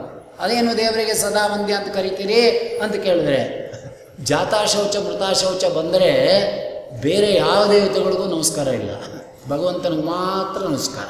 ಆದ್ದರಿಂದ ಸದಾ ವಂದ್ಯ. ಲೋಕನ್ಯಾಯ, ಲೋಕದಲ್ಲಿ ಸೂತಕ ಬಂದರೂ ಜಾತಾಶೌಚ ಮೃತಾಶೌಚ ಬಂದರೂ ದೇವರು ನಮಸ್ಕಾರ ಉಂಟು. ಆದರೆ ಜಾತಾಶೌಚ ಮೃತಾಶೌಚ ಅಂದರೆ ಬೇರೆ ಗುರುಗಳಿಗೆ ದೇವತೆಗಳಿಗೆ ಯಾರಿಗೂ ನಮಸ್ಕಾರ ಇಲ್ಲ. ಅಲ್ಲಿಗೆ ಸದಾ ವಂದ್ಯತ್ವ ಅನ್ನೋದು ದೇವರಿಗೆ ಬಂತಾ ಇಲ್ವಾ ಅಂತ ಕೇಳ್ತಾ ಇದ್ದಾರೆ. ಭಗವಂತನಿಗೆ ಮೈಲಿಗೆ ಪ್ರವೇಶವೇ ಇಲ್ಲ. ಆದ್ದರಿಂದ ಸದಾ ವಂದ್ಯನಾಗಿರ್ತಕ್ಕಂಥ ಅವನು ಯಾರಿಂದ? ಇಂಥ ಅನಂತ ಬ್ರಹ್ಮರಿಂದ, ಮುಕ್ತರಿಂದ, ಮುಕ್ತಾಮುಕ್ತ ಪ್ರಪಂಚದಿಂದ ಎಂಬತಕ್ಕಂಥ ಅರ್ಥವೆಲ್ಲವೂ ಅದರೊಳಗೆ ಬಂದ್ಬಿಡ್ತು. ಇವನು ನಮಗೂ ಏನು ಸಂಬಂಧ ಅಂತ ಕೇಳಿದರೆ ನೋಡಿ, ಎರಡನೇ ಪದ ಹೇಳ್ತಾ ಇದ್ದಾರೆ, ಅವನು ವೆಂಕಟನಾಯಕ ಅನ್ನೋದು ದೂರ ಇಡಿ. ಇವನು ನಮಗೂ ಏನು ಸಂಬಂಧ ಅಂತ ಕೇಳಿದರೆ ದೇವರನ್ನು ಪ್ರಾರ್ಥನೆ ಮಾಡ್ತಾ ಇದ್ದಾರೆ ಇವರೆಲ್ಲ. ಏನಂತ? ನಿವಾರೆಯ, ನಮಗೆ ನಿವಾರಣೆ ಮಾಡು. ಪ್ರಾರ್ಥನೆ ಎಲ್ಲಿಂದ ಹುಟ್ಟಬೇಕು? ಜೀವಕೋಟಿ ಪ್ರವಿಷ್ಟರಿಂದ ಹುಟ್ಟಬೇಕು. ಪ್ರಾರ್ಥನೆ ಹುಟ್ಟದೆ ದೇವರ ಅನುಗ್ರಹ ಮಾಡಲ್ಲ. ಅಪ್ಲಿಕೇಶನ್ ಹಾಕ್ಕೊಂಡಿದ್ದೇನೆ ಕೆಲಸಕ್ಕೆ ಅಂದರೆ ಇಲ್ಲ, ಕೂತಿದ್ದೀನಿ ಮನೆಗೆ ಕೆಲಸ ಬರುತ್ತೆ ಅಂದರೆ ನಿಮ್ಮ ಅನ್ಸ್ಕೋಕು ಅಂತಾರೋ ಇಲ್ವ? ಅಪ್ಲಿಕೇಶನ್ ಹಾಕ್ಕೊಂಡ್ರೆ ತಾನೇ ನಮ್ದೇನೆಲ್ಲ ಕೆಲಸಕ್ಕೆ ಬರಲಿಲ್ವ ಅಂತ ಕೇಳೋದು. ಹಾಗೆ ನೀವು ಪ್ರಾರ್ಥನೆ ಮಾಡಿದ್ರೆ ತಾನೇ ದೇವ್ರ ಉದ್ಧಾರ ಮಾಡೋದು. ಹಾಗಲ್ಲ, ಕೆಲವರು ದೇವ್ರಿಗೆ ಗೊತ್ತಿದೆಯೋ ಇಲ್ವೋ, ನಮ್ಮ ಯೋಗ್ಯತೆ ಗೊತ್ತು, ನಾ ಯಾರು ಅಂತ ಗೊತ್ತು, ನನ್ನ ಸಾಧನೆ ಏನು ಅಂತ ಗೊತ್ತು, ಅವನೇ ಮಾಡಿಸೋನು. ಯಾವತ್ತಿದ್ರೂ ಅವನೇ ಮಾಡಿಸೋನಾದ್ರಿಂದ ಒಂದಲ್ಲ ಒಂದಿನ ನಾವು ಮೋಕ್ಷಕ್ಕಾರ ಹೋಗಬೇಕು, ಅಂದಂತ ನಮಸ್ಕಾರ ಹೋಗಬೇಕು. ನಾನೇ ಸಾಧನೆ ಮಾಡಬೇಕು? ಕೂತಿದ್ರೆ ವಿಧಿ ಇಲ್ಲದೆ ಅವನೇ ತೊಗೊಂಡೋಗಿ ಒಂದಿನ ಅಂದಂತ ನಮಸ್ಕಾರ ಆಗ್ತಾನೆ. ಯಾಕೆಂದ್ರೆ ಏನೋ ಒಂದು ದಾರಿ ಅವ್ನು ತೋರಿಸ್ಲೇಬೇಕಲ್ಲ, ಅದಕ್ಕೆ ಸಾಧನೆ ಯಾಕೆ ಮಾಡಬೇಕು, ಪ್ರಯತ್ನ ಯಾಕೆ ಮಾಡಬೇಕು? ಎಷ್ಟು ಚೆನ್ನಾಗಿದೆ ವೇದಾಂತ, ಅರ್ಥ ಆಯ್ತಾ? ಯಾವತ್ತೋ ಒಂದಿನ ನಾವು ನಮ್ಮ ಕೈಲಿ ಮಾಡಿಸ್ಲೇಬೇಕು. ಆಗಲ್ಲ ಅಂದ್ರೂ ಕೂಡ ಸಣ್ಣ ಮಗು ಒಂದು ಕಡೆ ಕೂತಿರುತ್ತೆ, ತಾಯಿ ಎತ್ಕೊಂಡು ಹೋಗಿ ಸ್ನಾನ ಮಾಡಿಸಿ ಬಟ್ಟೆ ಹಾಕಿ ತುಂಬಿಸಿ ತಿನ್ನಿಸಿ ಎಲ್ಲ ಮಾಡ್ತಾಳೆ. ದೊಡ್ಡ ಮಗ 40 ವರ್ಷದಲ್ಲಿ ಒಂದು ಕಡೆ ಕೂತ್ಕೊಂಡ್ಬಿಟ್ಟು ನನ್ನೂ ಎತ್ ಕಡೆ ಹೋಗು, ನನಗೂ ತಿನ್ನಿಸು ಉಣ್ಸು ಸ್ನಾನ ಮಾಡಿಸು ಅಂತ ಹಠ ಹಿಡಿದ್ರೆ ಅವಳು ಏನು ಮಾಡ್ತಾಳೆ ಹೇಳಿ? ಇಲ್ಲೂ ಅಷ್ಟೇನೆ ಅಂತ ಹೇಳ್ತಾರೆ. ಯಾರಿಗೆ ಎತ್ಕೊಂಡು ಹೋಗ್ತಾನೆ, ಯಾರು ಮಾಡ್ತಾನೆ, ಯಾರಿಗೆ ಪ್ರಾರ್ಥನೆ ಮಾಡದೇ ಇದ್ರು ಮಾಡ್ತಾನೆ ದೇವರು. ಯಾರು ಪ್ರಾರ್ಥನೆ ಮಾಡಬೇಕು ಶಾಸ್ತ್ರದಲ್ಲಿ ಕೊಡ್ತಾ ಇದ್ದಾರೆ. ಪ್ರಾರ್ಥನೆ ಸರ್ವರೂ ಮಾಡಬೇಕು. ಏನು ಮಾಡಬೇಕು? ನಿವಾರೆಯ. ಏನು ನಿವಾರಣೆ ಮಾಡಬೇಕು? ಸ್ವ ಅನಿಷ್ಟಾನಿ, ನನ್ನ ಅನಿಷ್ಟಗಳನ್ನು ನಿವಾರಣೆ ಮಾಡು. ಬಂತು ನೋಡಿ, ಈಗ 2 ಅನಿಷ್ಟ ಅಲ್ಲೇ, ಒಂದು ಲೋಕಾನಿಷ್ಟ, ಒಂದು ಸಾಧನಾನಿಷ್ಟ. ಸಾಧನೆಗೆ ಬೇಕಾದ ಸ್ವರೂಪ ಜ್ಞಾನಕ್ಕೆ ಬಾಧಕವಾದ ಅನಿಷ್ಟ ಯಾವುದು? ಲಿಂಗ ಶರೀರ. ಅದನ್ನು ಬಿಡಿಸೋನು ಯಾರು? ಬಂದೋಯ್ತಲ್ಲ, ನೋಡಿದ್ರೆ ಎಷ್ಟು ಚೆನ್ನಾಗಿದೆ ಮೊದಲನೇ ಶ್ಲೋಕ. ನಿವಾರೆಯ ಅನಿಷ್ಟಾನಿ ಅಂದರೆ ಯಾವ ಅನಿಷ್ಟ? ಸಾಧನೆಗೆ ಅನಿಷ್ಟ, ಜನ್ಮ ಪ್ರಾಪ್ತಿಗೆ ಅನಿಷ್ಟ, ನೀಚ ಯೋನಿಗನಿಷ್ಟ, ಯಾವುದು? ಎಲ್ಲ ಲಿಂಗ ಶರೀರ. ಲಿಂಗ ಶರೀರ ಇರೋವರೆಗೂ ಅರ್ಥ ಆಯ್ತೇನೋ, ತಾಯಿ ಚೀಲಕ್ಕೆ ಬರಬೇಕು ಹೋಗ್ತಾ ಇರಬೇಕು, ತಾಯಿ ಚೀಲಕ್ಕೆ ಬರಬೇಕು ಹೋಗ್ತಾ ಇರ್ಬೇಕಪ್ಪ. ಎಷ್ಟು ಎಣಿಕೆ ಅಂತ ಕೇಳಿದ್ರೆ ಬಹುನಾಂ ಜನ್ಮನಾಮ್ ಅಂತೆ. ಎಷ್ಟು ಜನ್ಮ ಆಗಿದೆಯೋ ಕನಕದಾಸರು ಹೇಳ್ತಾರೆ. ನಾವು ಹುಟ್ಟಿದ್ದು ತಾಯಿ ಹಾಲು ಕುಡಿದಿರೋದು ಹಾಕಿದ್ರೆ ಸಪ್ತ ಸಮುದ್ರಗಳು ನೀರು ಬಿಡುತ್ತೆ ಅಂದರು ಪುಣ್ಯಾತ್ಮಾತ. ಅಷ್ಟು ಕುಡಿದು ಬಿಟ್ಟಿದ್ದೀವಿ. ಅದಕ್ಕೆ ದೇವರೇನು ಮಾಡಿದ, ಈಗ ಬರ್ತಾ ಅಷ್ಟೆಲ್ಲ ಕುಡಿದು ಸುಸ್ತಾಗಿದೆ, ಈಗ ಸ್ಟಾಪ್ ಮಾಡಿಬಿಟ್ಟಿದ್ದೀನಿ. ಅವಳಿಗೆ ಹಾಲು ಬರೋಲ್ಲ, ನಿಂಗೆ ಹಾಲು ಕೊಡೋದು ಇಲ್ಲ. ಅವಳಿಗೆ ಹಾಲೇ ಬರೋಲ್ಲ. ಒಂದು ಸಮಯ ತಾಯಿಗೆ ಹಾಲು ಬಂದರೆ ಅವಳು ಕೊಡೋದೇ ಇಲ್ಲ. ಮತ್ತು ನನ್ನ ಗತಿ ಏನು ಅಂದರೆ, ಇಲ್ವಾ ನಂದಿನಿ ಡಬ್ದಾಲು ಕಾಯಿಲೆ ಹುಯಿ ಅಂತ ಹೌದಾಯ್ತಾ? ಅದರಿಂದ ಅದು ನಂದಿನಿ ಹಾಲು ಸಪ್ತ ಸಮುದ್ರ ಆಗುತ್ತೆ. ಅದೇನು ದೊಡ್ಡ ವಿಚಾರ. ನೀ ಕುಡಿಬೇಡ. ಯಾಕೆ ಕುಡಿಬೇಡ ಅಂದರೆ, ಒಳ್ಳೆಯದು ಕೆಟ್ಟದ್ದು ಎರಡೂ ಅಮ್ಮನ ಹಾಲಿಂದಲೇ ಬರೋದು. ನಿಂಗೆ ಒಳ್ಳೆಯ ಜ್ಞಾನ ಬರೋದಿಲ್ಲವಾದ್ದರಿಂದ ಆ ಹಾಲು ಕುಡಿಬೇಡ. ಅಲ್ಲ, ಅವಳಿಗೆ ಕುಡಿದ್ರೆ ತಾನೇ ಒಳ್ಳೆಯ ಜ್ಞಾನ ಅಂದರೆ, ಅವಳಿಗೆ ಒಳ್ಳೆಯ ಜ್ಞಾನ ಇದ್ದು ಹಾಲು ಕೊಟ್ರಲ್ವ, ಅದಕ್ಕೆ ಬೇಡ ಅಂತ ಅವನು. ಅವಳಿಗೆ ಜ್ಞಾನ ಇದ್ರೆ ತಾನೇ ನಾನು ಯಾಕೆ ಫೀಡ್ ಮಾಡ್ತಾ ಇದ್ದೀನಿ. Which is the best milk ಅಂದರೆ ಅವನು ಬೀರ್ಬಲ್ ಕೇಳ್ದ, ಅಕ್ಬರ್ ಬೀರ್ಬಲ್ ಹೇಳ್ದ ಯಾವ ಹಾಲು ಅಂತ. ಅವನು ಹಸುನ ಹಾಲು ಬೆಸ್ಟು ಅಂತ ಹೇಳಲಿಲ್ಲ ಅಲ್ವೇ, ತಾಯಿ ಹಾಲೇ ಬೆಸ್ಟು ಅಂತ ಹೇಳ್ದ. ಯಾಕೆ ಹೇಳ್ದ ಅಂದರೆ ಇವತ್ತು ಆಸ್ಪತ್ರೆಯಲ್ಲಿ ಬೋರ್ಡ್ ಹಾಕ್ತಾ ಇದ್ದಾರೆ, ತಾಯಿ ಹಾಲಿಗಿಂತ ಯಾವ ಹಾಲು ಇಲ್ಲ ಅಂತ. ಹಾಗಿಲ್ಲಿ ಹೇಳ್ತಾ ಇದ್ದಾರೆ. ಪ್ರಾರ್ಥನೆ ಮಾಡಬೇಕು. ಏನಂತ ಮಾಡಬೇಕು? ನನ್ನ ಅನಿಷ್ಟವನ್ನು ನಿವೃತ್ತಿ ಮಾಡು. ಅನಿಷ್ಟಕ್ಕೆ ಮೂಲ ಯಾವುದು? ಲಿಂಗ ಶರೀರ. ಲಿಂಗ ಶರೀರ ಹೋದರೆ ತಾನೇ ಈ ಅನಿಷ್ಟಗಳೆಲ್ಲ ಹೋಗೋದು. ಲಿಂಗ ಶರೀರ ಇರೋವರೆಗೂ ಕೂಡ ಎಷ್ಟೇ ಅನಿಷ್ಟಗಳು ಲೋಕಾನಿಷ್ಠಾನ ಬಂದರೂ ದೇವರನ್ನು ಬಿಡುಗಡೆ ಮಾಡಿದರೂ ಕೂಡ ಮೂಲದಲ್ಲಿ ಕೂತಿರುವಾಗ ಮತ್ತೆ ಅನಿಷ್ಟಕ್ಕೆ ಅಂಟ್ಕೋತೇವೆ. ಆದರೆ ಪ್ರಧಾನವಾದ ಅನಿಷ್ಟ ಯಾವುದು ಅಂದರೆ ಭವಸಾಗರದಲ್ಲಿ ಸಿಕ್ಕೊಳ್ಳೋದು, ತಾಯಿಯ ಚೀಲಕ್ಕೆ ಬರೋದು. ಬರೀ ಪ್ರಹ್ಲಾದರಾಜ್ ಹೇಳಿದ್ದಾರೆ ಅಂತಲ್ಲ, ಸಿಂಪಲ್ ದೇವರು ನಮ್ಮ ವಾದಿರಾಜರು ಹೇಳ್ತಾರೆ. ಸಿಕ್ಕಿದೆ ಭವಪಾಶಗಳಿಗೆ, ಸಿಕ್ಕಿದೆ ಭವಪಾಶಗಳಿಗೆ, ಲೆಕ್ಕವಿಲ್ಲದ ಜಂತುಗಳಿಗೆ ದಿಕ್ಕೊಪ್ಪರಿಲ್ಲವೋ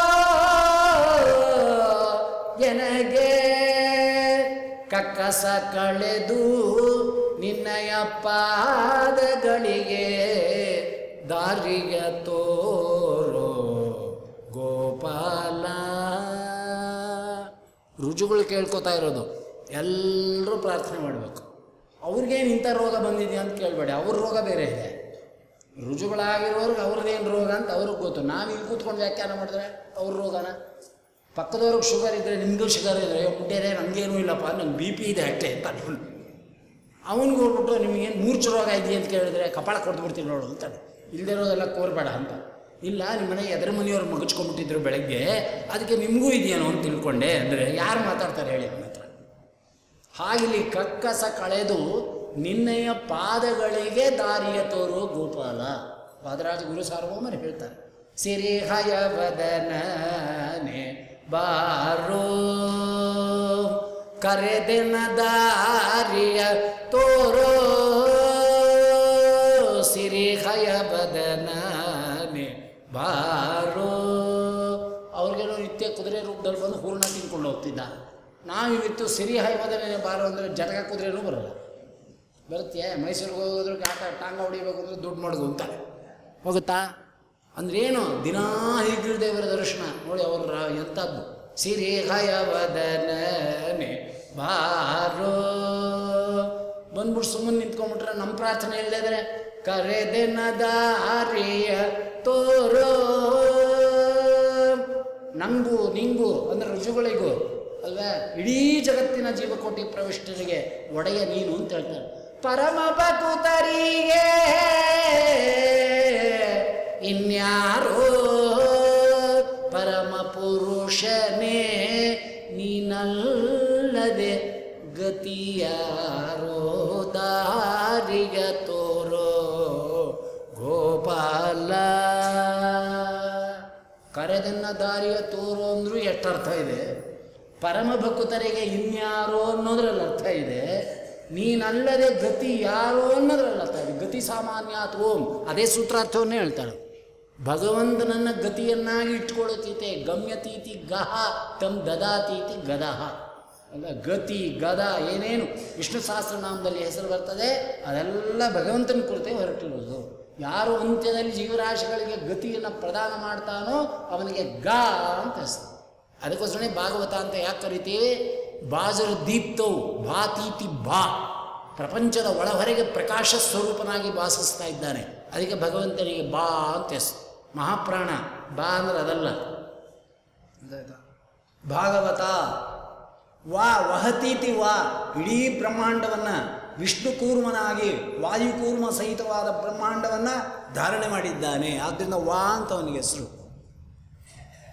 ಭಾಗ ಗಮಯತೀತಿ ಗಮಿಳರ್ಗತೋ ಗತ್ಯರ್ಥೆ ಜ್ಞಾನವಾಚಿ, ಜ್ಞಾನ ಸಾಧನದಿಂದ ಗತಿಯನ್ನು ಕೊಡ್ತಾನೆ. ಗ ಪ್ರಕಾಶ ಸ್ವರೂಪವಾಗಿ ಬ್ರಹ್ಮಾಂಡದ ಒಳಗೆ ಪ್ರಕಾಶಿಸ್ತಾ ಇದ್ದಾನೆ. ಆದ್ದರಿಂದ ಭಾ ತನು ವಿಸ್ತಾರೆ. ಅವನು ಹೇಗಿದ್ದಾನೆ ಅಂದರೆ ಒಳಹೊರಗೆ ವ್ಯಾಪಕ, ಬ್ರಹ್ಮಾಂಡದ ಒಳಹೊರಗೆ ವ್ಯಾಪಕನಾಗಿದ್ದಾನೆ. ಅಣುರೇಣು ತೃಣಕಾಷ್ಟ ಪರಿಪೂರ್ಣ ಗೋವಿಂದ ಈ ಪರಿ ಮಹಿಮೆಯ ತಿಳಿಯೋದೆ ಆನಂದ. ಆದ್ದರಿಂದ ಅವನಿಗೆ ಗ ಅಂತ ಹೆಸರು. ಅಂದರೆ ಇವೆಲ್ಲ ವಿಷಯಗಳು ಯಾವ ಪುಸ್ತಕದಲ್ಲಿ ಇದೆಯೋ, ಯಾವ ಪುಸ್ತಕದಿಂದ ಇವುಗಳ ವಿವರಣೆಗಳು ಬರ್ತವೋ ಅದಕ್ಕೆ ಭಾಗವತ ಅಂತ ಕರೀತಕ್ಕಂಥವರಾಗುತ್ತಾರೆ. ಅಂಥ ಗುಣಗಳನ್ನು ಯಾರು ಇಟ್ಟುಕೊಂಡಿದ್ದಾರೋ, ಉಪಾಸನೆ ಮಾಡ್ತಾರೋ ಅವ್ರನ್ನ ಭಾಗವತರು ಅಂತ ಕರೀತಾರೆ. ಅಂಥ ಸಿದ್ಧಿಯನ್ನು ಯಾರು ಹೊಂದಿದ್ದಾರೋ ಅವ್ರನ್ನ ಭಾಗವತೋತ್ತಮರು ಅಂತ ಕರೀತಾರೆ. ನೋಡಿ, ಭಾಗವತ ಬೇರೆ ಭಾಗವತೋತ್ತಮರ ಬೇರೆ ಅಲ್ವಾ? ಎಲ್ಲರೂ ಭಾಗವತೋತ್ತಮರಾಗೋಕ್ಕೆ ಸಾಧ್ಯವಿಲ್ಲ. ಪುಣ್ಯವಂತ ಬೇರೆ, ಭಾಗ್ಯವಂತ ಬೇರೆ, ಜ್ಞಾನವಂತ ಬೇರೆ, ಭಾಗವತೋತ್ತಮ ಬೇರೆ. ಇವೆಲ್ಲ ಬೇರೆ ಬೇರೆ ಬೇರೆ ಬೇರೆ ಅರ್ಥ ವಿನ್ಯಾಸಗಳನ್ನು ಕೊಡ್ತಕ್ಕಂಥ ಪರ್ಯಾಯ ಶಬ್ದಕ್ಕೊಮ್ಮೊಮ್ಮೆ ಉಪಯೋಗಿಸ್ತೀವೇ ವಿನಃ ಅರ್ಥಗಳು ವ್ಯತ್ಯಾಸ ಆಗೋಲ್ವೇ? ಹಾಗೆ ಲಕ್ಷ್ಮೀನಾರಾಯಣ ಅಂತ ಹೆಸರಿಟ್ರೆ ಇವನು ವೈಕುಂಠಾಧಿಪತಿ ಅಂತ ಅರ್ಥವೇ? ಬೆಳಗಾಗಿದ್ದು ಕಾಪಿ ಇಲ್ಲ ಅಂತ ಬಡ್ಕೋತಿರುತ್ತೆ. ಇದಕ್ಕೆ ಲಕ್ಷ್ಮೀನಾರಾಯಣ ಅಂತ ಹೆಸರಿಟ್ಟಿದ್ದೀವಲ್ಲ ಅಂತ ಹೇಳಿದ್ರೆ ದೇವ್ರ ಜ್ಞಾಪಕಾರ್ಥವಾಗಿ ಇಟ್ಟಿರ್ತೀವಿ ಅಷ್ಟೇ, ಸ್ಮರಣೆಗೋಸ್ಕರ ಅಷ್ಟೇ. ಅದರಿಂದ ಆ ಗುಣವೆಲ್ಲ ಇವನಿಗೆ ಬಂದ್ಬಿಡುತ್ತೆ ಅಂತ ಅರ್ಥವೇ? ಹಾಗೆಲ್ಲ ಹೇಳ್ತಾ ಇದ್ದಾರೆ. ನಿವಾರೆಯ ಸ್ವ ಅನಿಷ್ಠಾನಿ. ಯಾವುದು ಅನಿಷ್ಠಾನ ಅಂದರೆ ತಿರುಗಿ ತಿರುಗಿ ಪುಟ್ಟಲಾರೆ ಶ್ರೀಪಾದರಾಜರ ಎಲ್ಲ ಅಲ್ಲಲ್ಲೇ ವ್ಯಾಖ್ಯಾನ. ನಾವೇನು ಸ್ವಂತ ವ್ಯಾಖ್ಯಾನ ಮಾಡಲ್ಲ. ಅದಕ್ಕೆ ಅದರದೇ ವ್ಯಾಖ್ಯಾನ. ಅದು ಶ್ರುತಿ ಆಗ್ಬೋದು, ಶಾಸ್ತ್ರ ಆಗ್ಬೋದು, ದೇವರನ್ನಾಗ್ಬೋದು. ತಿರುಗಿ ತಿರುಗಿ ಪುಟ್ಟಲಾರೆ, ಪರರ ಬಾಧಿಸಲಾರೆ, ಪರಿಪರಿಯ ಪಾಪಗಳ ಮಾಡಲಾರೆನು ಕೃಷ್ಣ, ಜನನ ಮರಣಗಳೆರಡು ಪರಿಹಾರ ಮಾಡಯ್ಯ, ಕರುಣಾ ಸಮುದ್ರ ಮುರವೈರಿ ಶ್ರೀಕೃಷ್ಣ, ಉತ್ತಮರ ಸಂಗತಿಯನಾಗಿತ್ತು ಸಲ. ಇದು ಒಂದು ಕೊಟ್ಟರೆ ಅದೆಲ್ಲ ಹೋಗುತ್ತೆ.